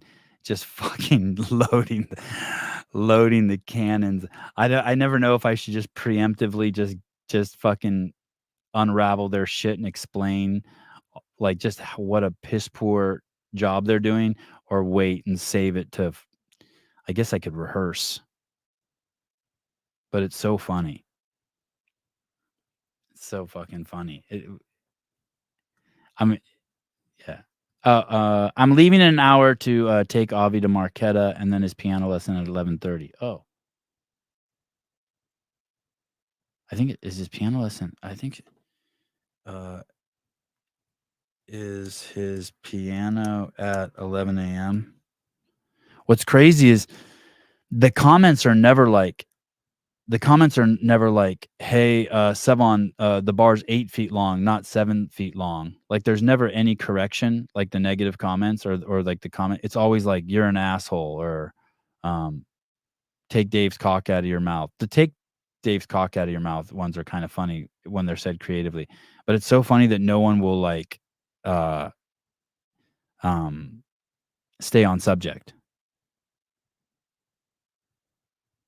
No one will actually refute anything I say.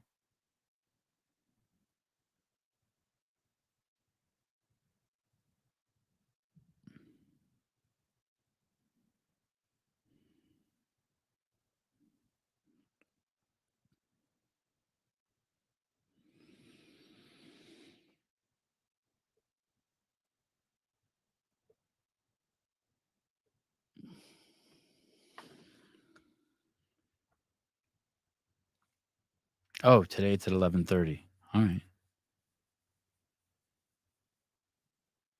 I watched Spin's podcast yesterday. That shit was fucking incredible. With him and John and Tyler, that was some funny shit.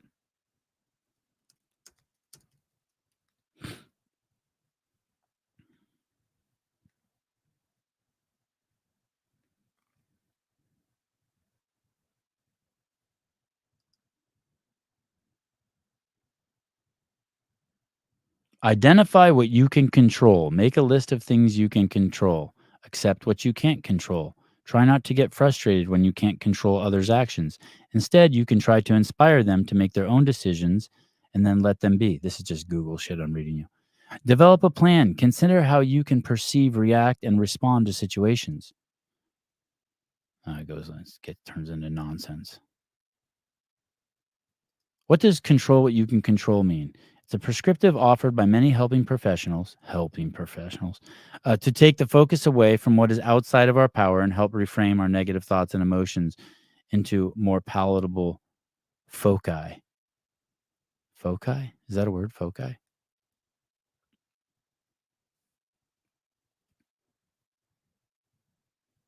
If you want to be a part of something, if you want to be a part of something, you have to become invaluable to those people, right? Like just completely invaluable. So that's why babies like their mom so much, because the mom is just inherently fucking like is that the word, invaluable? I better look that up. Invaluable. Extremely useful, indispensable. Yeah. Those that mama and those hands and those titties and that like blanket and warmth and like that's like I guess the paragon of paragon. What's paragon mean? Pinnacle? Paragon. Paragon. Meaning of paragon. Model of excellence or perfection. Yeah, that's the definitive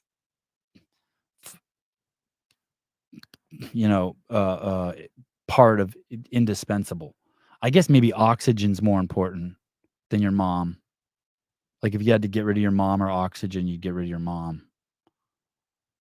But other than that, man, you have to make yourself invaluable. And then there's that's how you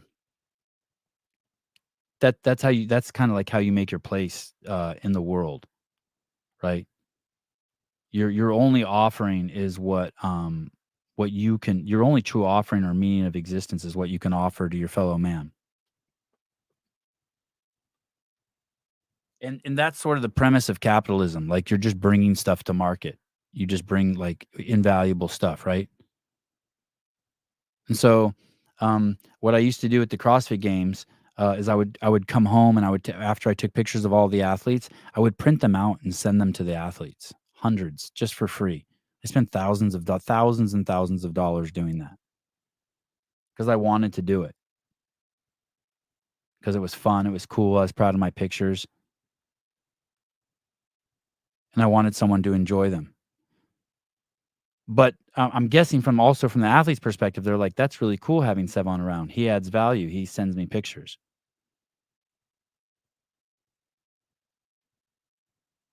And the other day, I don't know if you guys have seen the video, but we put up a video the other day. Susie goes, "Oh, dude, I'm having the SWAT team to come do a hero workout." I was like, "Oh, bitchin'."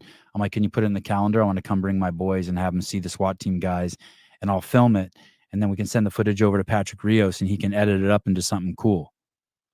Right? And I'm never going to see those SWAT team guys ever again the rest of my life, but I'm guessing it added value to their life, a memory.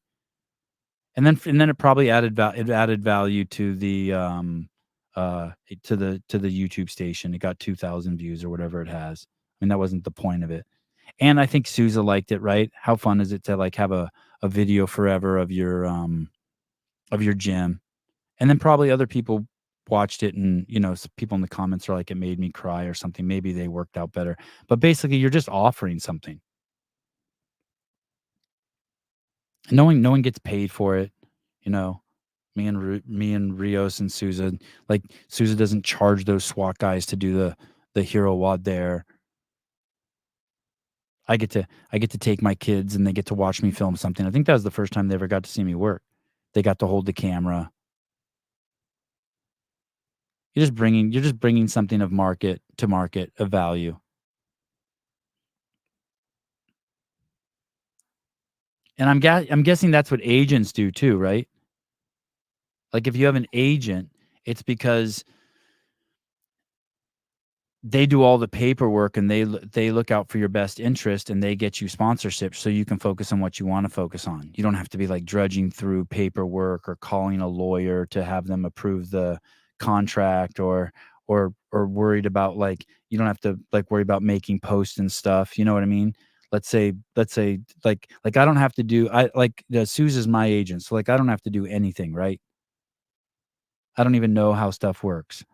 I don't have to do like my I don't, he takes care of everything. Everything money related. I never like look at anything like that. I never look at like Fit Aid. Like, we have this sponsorship with Fit Aid, and I fucking love them, and they want me to sign some contract so that they can pay us, but they haven't paid us because I won't sign the contract, because I don't do that. I don't sign the contract. I don't know who's supposed to do that, but I don't want to do that. So then Sousa has to figure that out. He has to talk to those people. Or maybe they don't pay us, whatever. 40% off. But like, I don't worry about it at all. Completely, like, that's he brings all of that value, right? And I just fucking sit up at night and like just fucking obsess on Victor Assaf. That's my job. I don't know if he's getting in the agent biz, but I think he's everything to me. He's like my lawyer, my agent, my accountant. I'd even throw him in the friend bucket. Why not?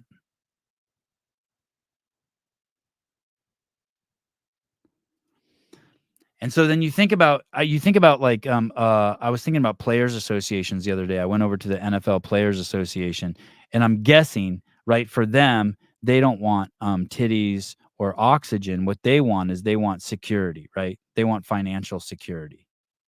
And I'm guessing that's the only, I don't know this. Someone can feel free to unfuck me if you want. I'm totally open to it. But I'm guessing that any of those players associations, it's all about money, right? I don't mean that with any negative connotation. I mean that with positive connotation. They're all about money.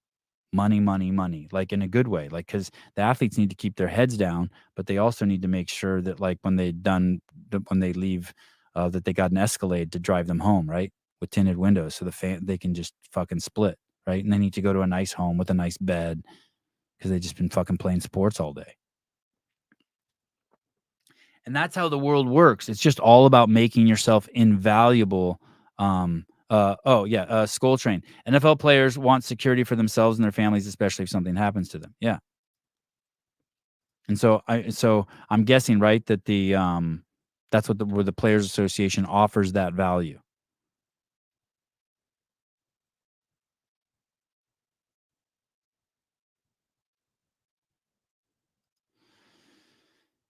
And so that's how all healthy relationships are. That's how your relationships are with a girl, right? If you want to hit on a girl, like, you're trying to figure out how you can add value to her life, right? And some girl might just be looking for a rich guy who can provide her a house. Someone else might be looking for friendship. A guy might be, I'm just using sweeping broad generalizations, but a guy just might be looking for a girl who's just like horny all the time and will fuck him into oblivion. But whoever that is, they add value to you. And the more value they add to you, the more fierce your loyalty gets. The more fierce, the more intense the attraction gets, right? So I thought I loved my wife more than fucking anything you could love someone, until she had kids for me, or for herself. I don't know who she had them for. But then I loved her even more. I didn't even know there was like another, I don't even know if love is the word. It's like transcended love. Like, there's like maybe that's why it's so painful if a spouse dies, because it's like you died. You know what I mean? Like, she's invaluable to me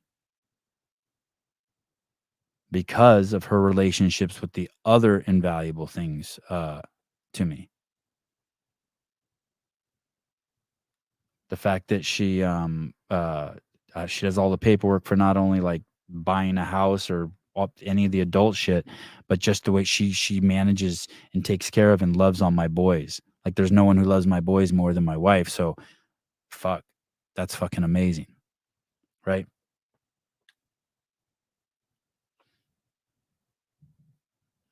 And if you don't have kids, that's gonna be it's I don't know. I mean, I'm sure you could experience it without kids, but it's a kind of a rude awakening for you when you have kids. The shift in your relationship because of how important that person is to being a part of your. I mean, it's my Sistine Chapel, right? My kids and my wife also gets to paint on that wall with me.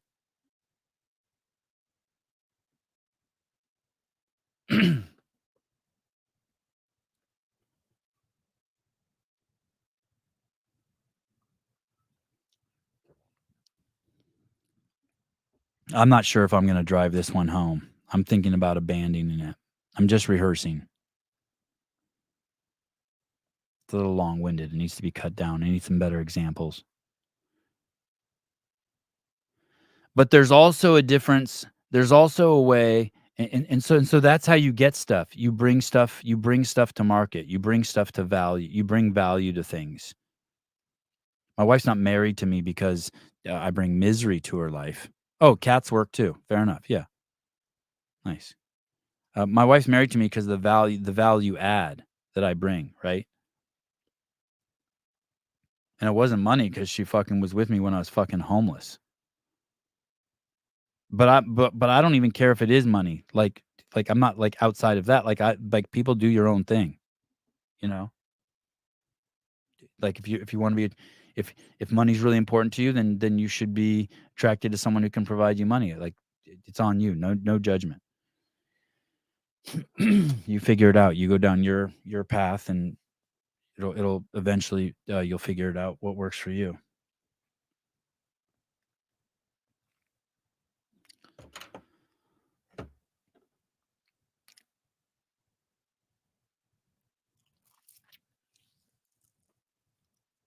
But taking from someone else and giving something to someone else, if that's the way you add value, if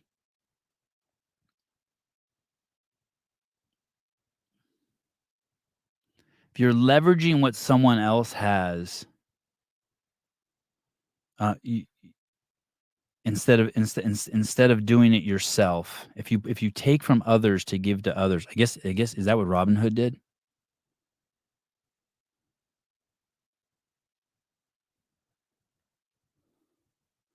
You're a you're noise in the system now,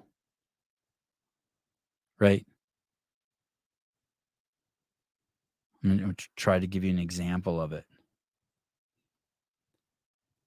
If your job is to take from one person to give to another person, and that's the value you have, that's how you make your way in the world. You're kind of like you not kind of you're handicapping the whole system. You're a leech on the system. Like what value did you bring to the system? Like what to the machine? Oh, Sevon, you're being so vague.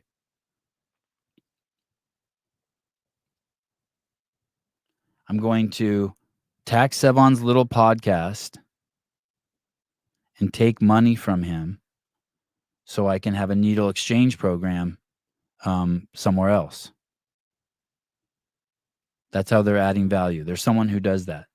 There's someone in this world who does that to all of us. They take money from us and they use it to buy needles and then give the needles to drug addicts.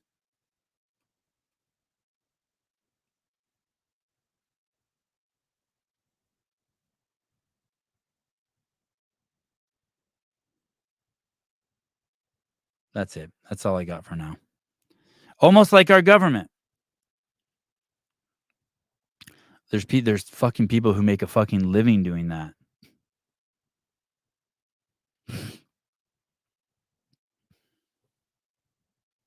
This is not going to go. This one's going to sting when it finally comes, when it gets fully developed. When you look at the CrossFit ecosystem and you look at like the necessities of the organism, the necessities of the organism are, are the CrossFit HQ. The necessities of the organism are the The necessities of the organism of CrossFit HQ are the seminars and the affiliates. The seminars and the affiliates.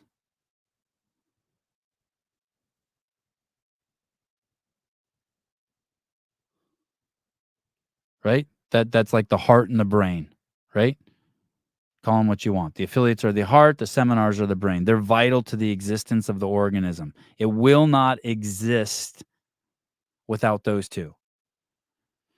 So what would you call the CrossFit Games? Like a hat? I was gonna say a pair of socks, but a pair of socks are good. I mean, they're not vital to the organism, but a hat or like a purse, it's an accessory. It's an accoutrement. Not vital to the organism at all.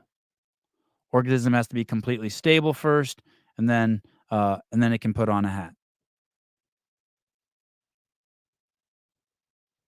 Not vital to the organism at all. 0. I'm not saying it doesn't have value.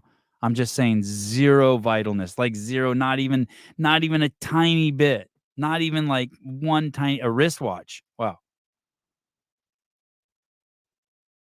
you're a little biased, uh, because you love your wrist. But okay, a wrist watch. No, it's not even a pinky toe. I don't even think it's a pinky toe. I think I'm gonna go with wristwatch. But what's even less important than owning a wristwatch is what kind of wristwatch you own. Meaning, what's even less important than the CrossFit Games are the CrossFit Games athletes.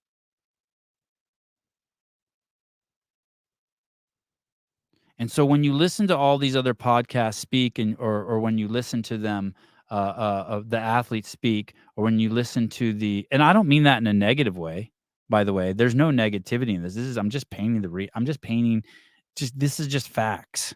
These are just facts. These aren't even like opinions. And so what's even less important than the wristwatch is what kind of wristwatch it is.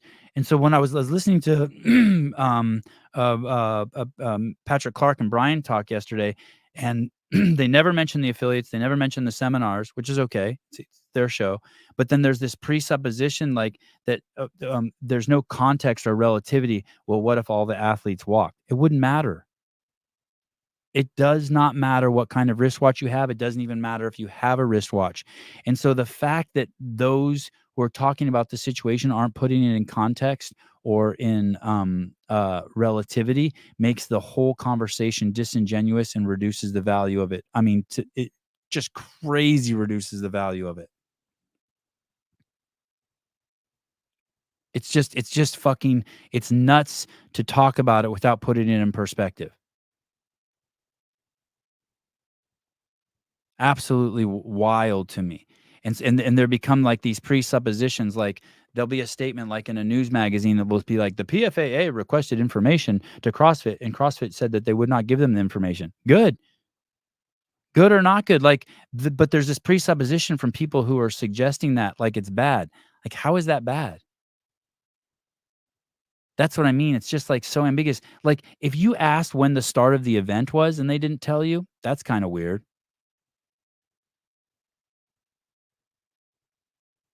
Like, you need to know when the start of the event is. I mean, at some point, because you gotta get there and participate in it. I get it.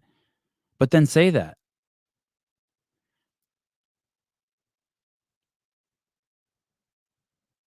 I think people are, and then you have to look at the athletes, right? There's athletes like Angelo DiCicco from CrossFit Mayhem. Angelo, comes home from work as a firefighter, walks into the house, looks at his wife. He looks fucking like he's, had a hard day, and she goes, "What happened, Angelo?" And Angelo says, "Holy fuck, I went to a call today and my best friend from the 2nd grade." She's like, "Yeah." She's like, "I went to his mom's house and his mom was dead. His mom had a heart attack." And then she's like, "Holy fuck." And she hugs Angelo and she makes him a grilled cheese sandwich. And Angelo goes, "Okay, I got to go to the gym and train. I love you, baby." And she's like, "I'll drive you there, sweetheart." And he's like, "Thanks." She drives him there, drops him off at the gym, hangs out in the Mayhem coffee shop, flirts with other athletes. I mean, hangs out. And then there's other athletes who come home and they're like, they come home from training all day, they look at their phone and they're like, holy fuck, I can't believe my shoe sponsor came out with this colorway that I'm going to have to wear. It's so fucking ugly. And they start calling all their friends being like, dude, I'm not going to wear these fucking shoes. They call their agent. I'm not going to wear these fucking shoes. They're ugly.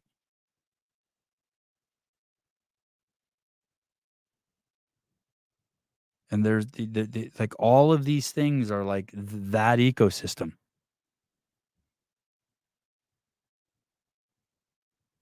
It's all just like there's so much context and relativity that needs to be put into place.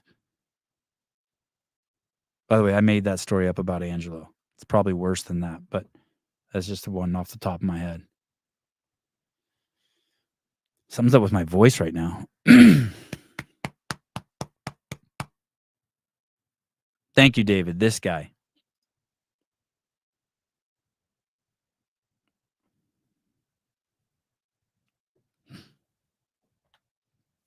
I hope that those people at CrossFit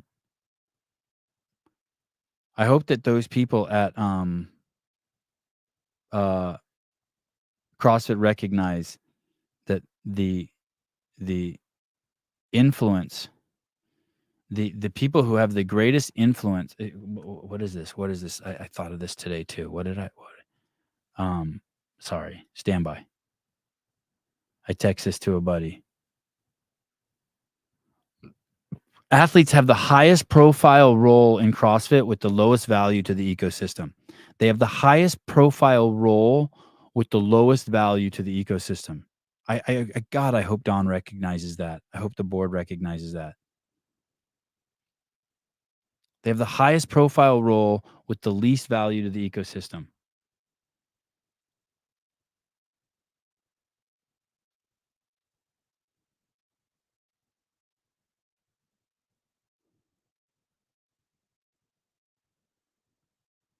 I was kind of laughing that part of me thinks that like I shouldn't even recognize the PFAA. Oh, you're going to love this one, David. You're going to fucking love this one. Think about what they've done versus what this podcast has done. I should be in charge of the PFAA. Who's added more value to the CrossFit athletes' lives, the PFAA or this podcast?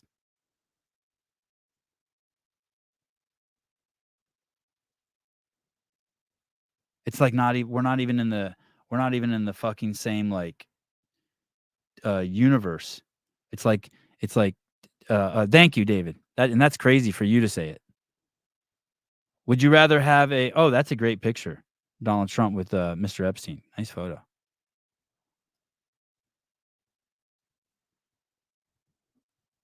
I'm just thinking like what value add have you given the athletes in order to steer them in any direction? All you're trying to do is take from other organizations to add value to your organization. That's all you're doing. You're trying to take control of their events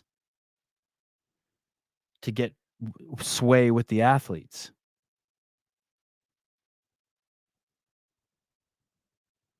It's like, what?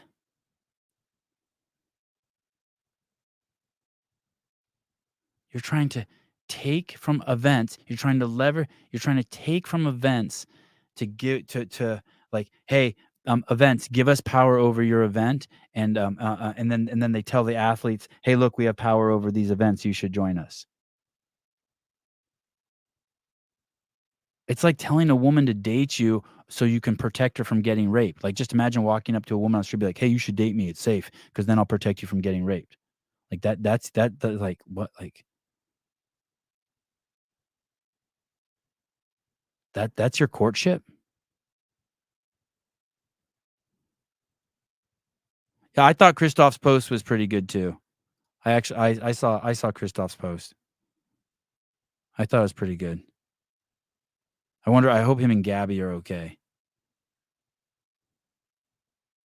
I really like Christoph. I really like Gabby too. I interviewed her. She was the sweetest girl in the world, and then she started hanging out with Laura, and shit went sideways with her. In my opinion, not that it's like I don't have any deep insights, but shit got weird.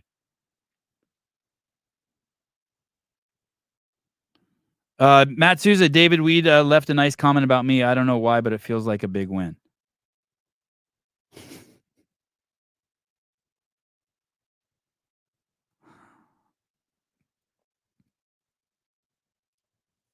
It's like, man, yeah, maybe I should start the I'll start the SPFAA, the Super Professional Athletes Association.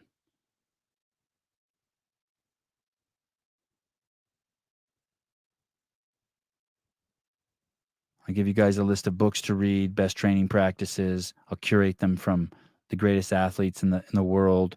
I'll interview people and get advices for you. I'll go to war with you if you guys don't get what you want. I'll help you promote your sponsors.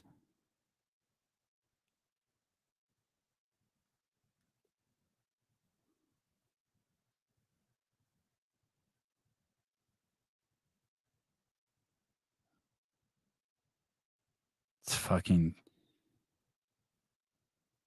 SPA, Sevon's Professional Athlete Association. Oh, Sevon's Professional Athlete Association. That's not bad. I'd rather call it Matt Souza's. I assumed David had been taking mushrooms. Solid.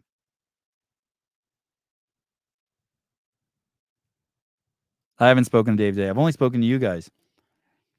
I stayed up late last night just perusing Victor's Instagram. I reached out to a couple other adaptive athletes and a coach. I told my wife I was going to bed at 9:30. I finally went to bed at fucking 11.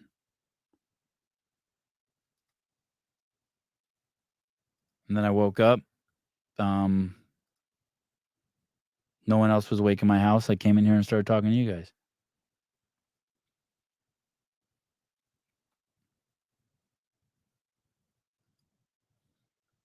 Oh shit. Wow, really?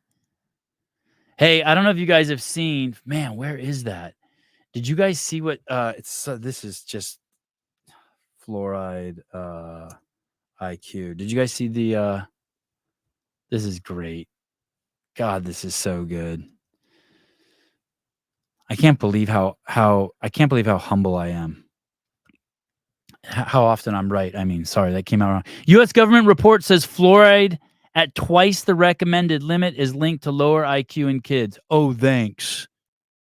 Oh, thanks. The U.S. government reported expected to stir debate, including that fluoride in drinking water at twice the recommended limit is linked to with lower IQ in children. The report, based on analysis previously published research, marks the first time a federal agency has determined with moderate confidence that there's a link between higher levels of fluoride exposure and lower IQ in kids. Guys, I say this to you with the utmost confidence. The correlation between getting vaccines and autism are higher than smoking and lung cancer. Get your fucking head wrapped around that. You think that everyone doesn't know fucking fluoride is poison who's fucking done 15 minutes of fucking research? That there's a link between higher levels of fluoride exposure and lower IQ in kids. While the report was not designed to evaluate the health effects of fluoride in drinking water alone, it is a striking acknowledgement of potential neurological risk from higher levels of fluoride. Hey, dude, if you start looking at these studies, if you want to go deeper, it's like 100% across the board. Like there's no variance in the studies that have studied fluoride and IQ levels. Fluoride strengthens teeth and reduces cavities. It does strengthen teeth, and it does reduce cavities because it strengthens teeth. But the amount is so negligible, and all you have to do is not eat like shit, and that goes away. But also, just get Methusian. I wish the fucking QR code was up there. Just go to Doc Spartan and start brushing with Methusian. According to the U.S. Center for Disease Control and Prevention, the addition of low levels of fluoride to drinking water has long been considered one of the greatest public health achievements of the last century. Oh, yeah, just like vaccines? Oh, interesting. Wow. That's weird. It goes on and on. It's just In 1945, Grand Rapids, Michigan became the first U.S. city to start adding fluoride to the tap water. In 1950, federal officials endorsed water fluoridization to prevent tooth decay and continued to promote it even after fluoride toothpaste brands hit the market several years later. The fluoride can come from a number of sources. Drinking water is the main source for Americans. Our drinking water.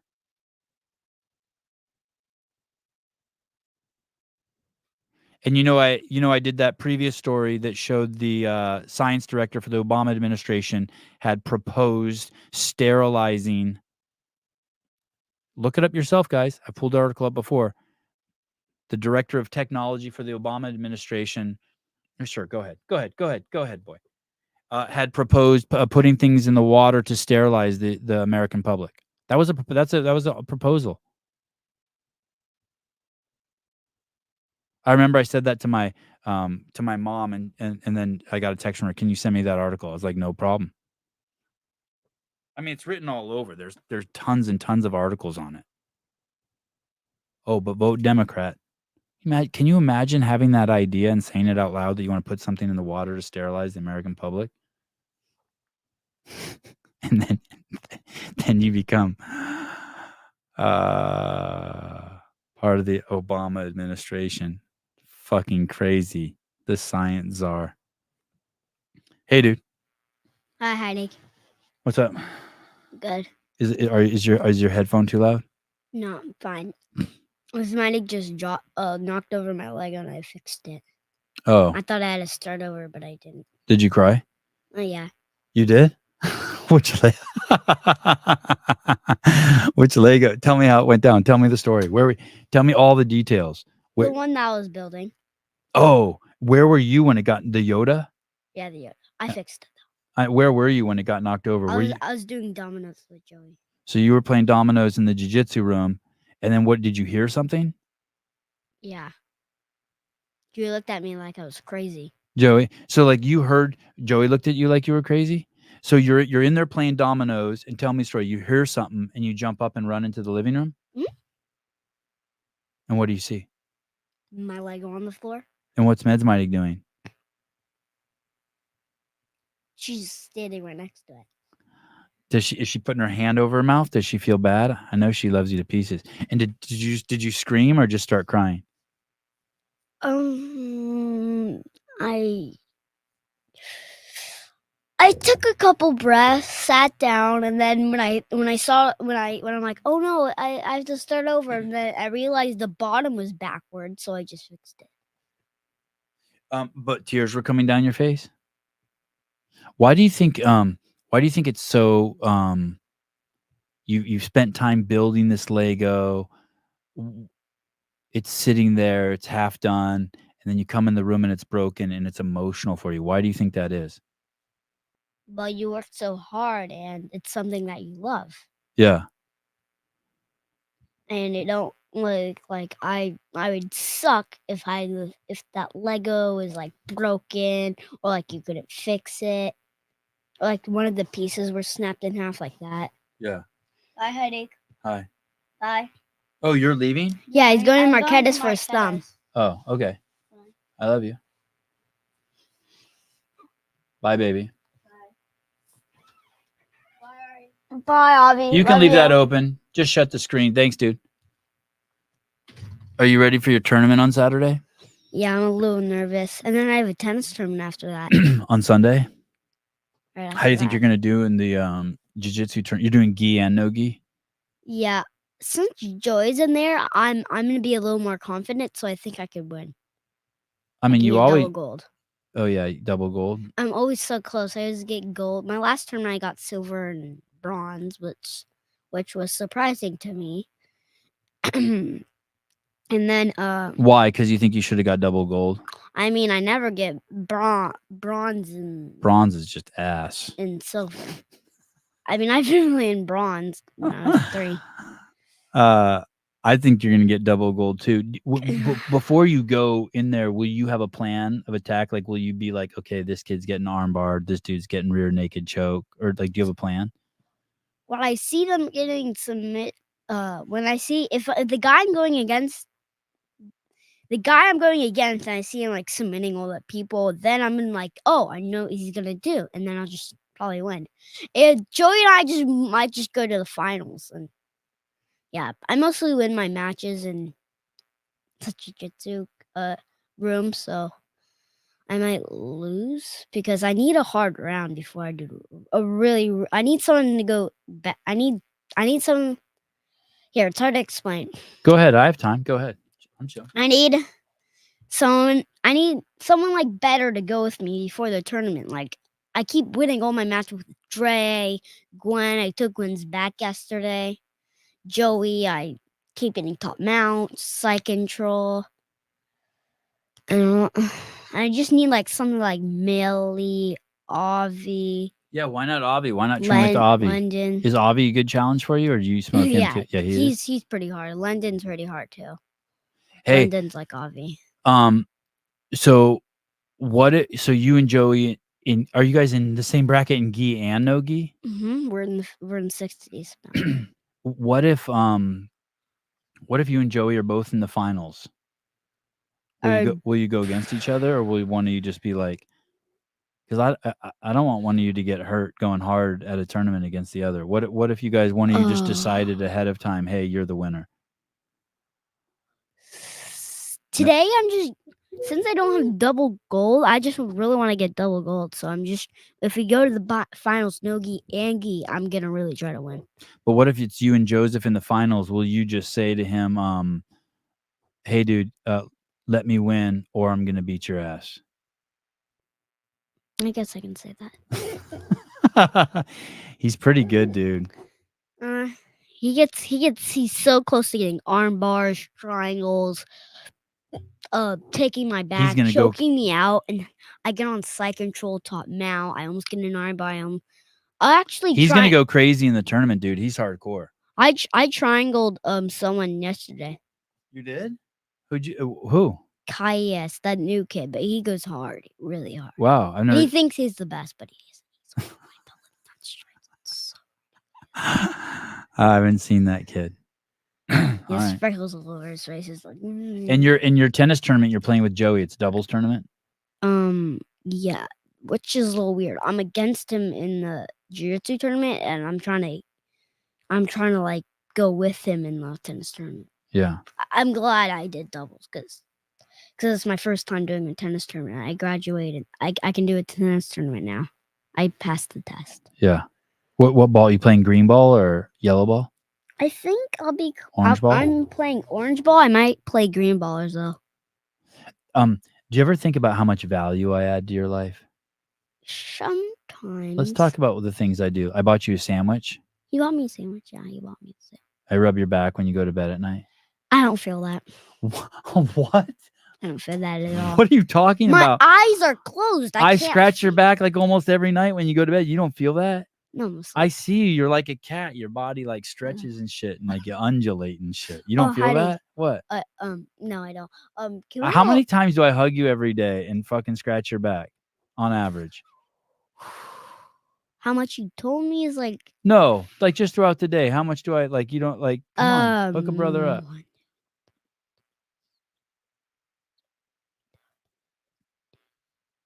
Wait, no. About 81? 81 times a day I hug you and scratch your back? Probably like 50, something like that. Right. Yeah, now. Good. All right, good. All right. I'm just kidding, like 20, 30. I know. Like that. I know. I buy you sandwiches and scratch your back and drive you around. I'm like your personal taxi. I know. You are my taxi every day. Instead when I'm a driver. Hey, tell me about your haircut. You got a new haircut? You told me the other day we were near the salon and you're like, hey, you were watching and you're like, I want to go in there and get the treatment. Yeah. They said no, but you have to get an appointment. But I was okay with that because I know you could cut it or I could go to Supercuts. And you went to Supercuts? Tell me about the experience. Well, I just did a normal buzz cut. And I washed my hair. They washed my hair. Is that the first time you've had your hair washed? Nah, they did it before at this different cut at this different hair shaving place. When was it a lady who washed your hair? Mm-hmm. And when she washed your hair, did your body get all tingly and shit? I mean, my neck, my head was so uncomfortable because I was laying on Oh, that porcelain. She didn't put a towel down? no. This other lady did it for Avi and Joey. And she put a towel there? Yeah, Avi just got his hair washed. I was like, oh my God. But her haircut was nice. Hmm. She did it nice. Joey, come. Has Joey ever been on the show? Why doesn't he want to come in here? He's nervous. Everyone's nervous. It's okay. It's part of it. I would be so much more nervous to be in a tennis tournament. Family day at Supercuts, Mr. Poolboy. Sorry, go ahead. He's probably more nervous to be on the podcast than more than the jiu-jitsu tournament. Oh, hold on. I want to read this comment real quick. This isn't going to make sense to you. Seb, I'll modify the CrossFit pyramid to show the different levels of importance to the overall brand. The bottom of the pyramid would be the affiliate second level seminars, and at top the games. Oh, I like that. What? I'll squeeze in right above seminars. Yeah, that's the Sevon podcast. That's a good idea. The hierarchy of value add. And the PFAA could be a fucking helium balloon that the pyramid's holding. Oh my God. Oh shit. My wife called me. Oh no. This is gonna be bad for me. Did she leave already? Yeah, she left. I think she left. Because I always said goodbye. Mom. Hey. Hi, we're live. Oh, cool. I'm driving. Did Hey, you call Mom. me? Did you call me? Yeah, I just wanted to see if my phone is in the car. Oh, okay. All right. Okay. Okay, All right. bye. Bye. Oh, the old Bluetooth. I don't know if my phone's in the car, so I call someone trick. All right. All right. Well, I'm excited for Saturday and Sunday. It's gonna be cool. I wonder if I have a podcast. Oh shit. What? I have Kill Taylor on Saturday. Like the jiu-jitsu tournament? Oh yeah. I'm gonna have to move Kill Taylor. Oh shit. What a complicated life I live. Hi. What? Let me see something real quick. We'll call let's call Taylor really quick and see what's going on with him. Hi Joseph. You can sit down. I know. 703. The camera can see you.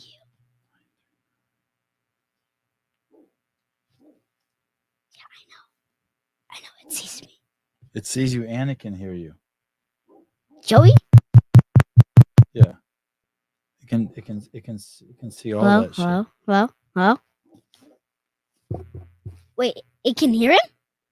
Yeah, if he talks. Hello? Don't say anything. Gotcha. Hey, we're live. What's up? Hey. Yeah, I know. What's up? Oh, what time are we doing Kill Taylor Saturday? I just realized my kids have a jiu-jitsu tournament. What time's the tournament?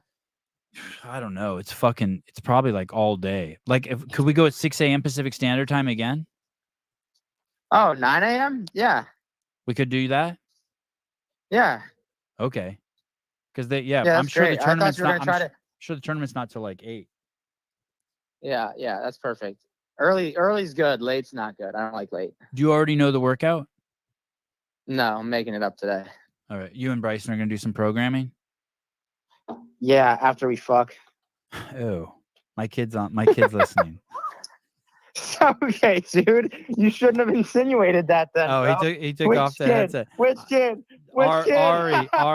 What? Ari, Ari, stop. Don't listen to me. Ari, your dad implied that. I was just making a joke. So. I know. I said you guys were programming. Say, hey, you're gonna meet. Have you? Ari and Joseph and Avi are gonna see you. You're competing at the NorCal Classic. We're all staying in the same house. The kids are pumped. Yeah, I'm so excited. Are you going to Italy soon? Yeah, I'm going to Italy. I'm leaving for Italy Sunday. I need you and Sousa to confirm that Kill Taylor is on Friday next week. Friday. Yeah. And it's gonna be like it'll be like an at-home workout, probably some type of shit like that. Okay, I'm looking at the calendar now. God, And how I'm gonna be in exciting. Italy. So we have to. Sousa figured out the time, but I would need you to redo that and send it to me, so that everybody knows what time it's gonna be at. And it's supposed to be in the afternoon for me, and I think that's gonna be kind of morning Watch time. out! Watch out for that camera. Don't pull the camera down. Okay. Okay. Good. Sorry. Yeah, I'm stoked for California. Oh, and then you're coming here and you're staying with me. Yeah, I fly. You and Lizzie. You and Lizzie. Yeah, we're coming to San Francisco Airport. Are you there? Yeah, I'm here. Okay, yeah, that's the right airport, right? We got tickets to San Francisco. Yeah, it's close. Oh, and what day do you arrive? I think September 3rd we fly in. I don't know what time though. Should I send you a driver Maybe so you're like a baller? Yeah, that'd be sick. Okay.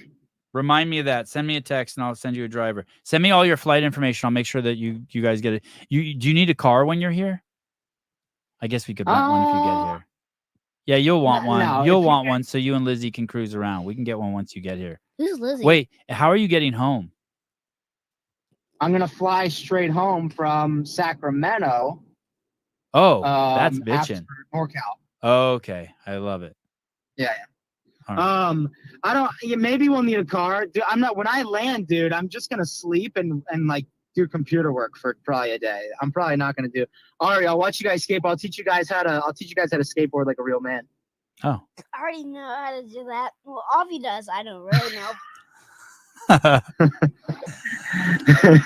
All right, cool. Okay, so 6 a.m. I'll send a Oh, text to the God. boys now. Tyler's already complaining. It's fine. What boys? I wonder if Hiller's gonna Alright. come on this week. I wonder if he's over his PTSD. Okay. What? Yeah, me too. Me too. I hope he comes on too. I miss him. Okay. 6 a.m. Pacific. All right. All right. Hey, did you see what I got yesterday? I told you. Never mind. All right. I'll talk to you. Oh shit. Wow. Oh. I just PFAA just sent out a alert. Next year, all athletes will be wearing helmets the entire games. Oh my God.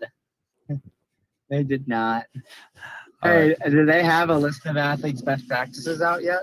No, they don't have anything. They offer no value to the affiliates. They take from fucking event organizers. They take from events and hold events hostage and leverage that to try to get athletes to jump on board with them. It's socialism at its finest. I'm gonna start my own organization. I already decided I do way more for the athletes than they could ever imagine. I just start my. What do you think about the NFL Players Association? Yeah, they get money. I'm assuming that they get secure money for their athletes and deals and days off and shit like that. And hi, Mom. On Ari. Does he need to play the piano? Oh, okay. Are you leaving? Oh, okay. I'll come out and say hi to you in 1 minute. Don't leave yet. Okay. It's a whole family affair on the podcast today. I'm guessing that those the only reason why athletes join those is because they offer a fucking tremendous value to their finances, right? Right. So, like, I don't know. I'm just wondering. I gotta ask Andy about that. I think he was a member. Does he still get money? Does he get a little paycheck or no? I have no idea. Oh. Probably not.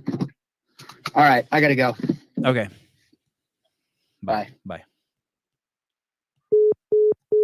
All right. You have anything else you want to say? We're done. Want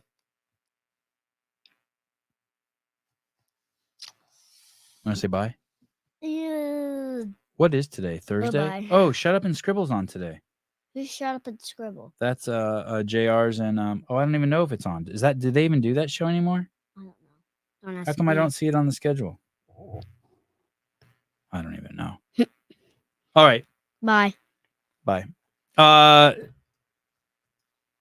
I'll see you guys tomorrow. Heidi. What? Don't Don't say anything inappropriate, please. No, I'm not. Okay. Can we go to the lighthouse today? Sure, whatever you want. Okay, we're off to the lighthouse. Bye-bye. Bye. Oh, should I play the exerciser commercial? Yeah. Or the Fit Aid one? Do your song because he added on. We'll do the Fit Aid one.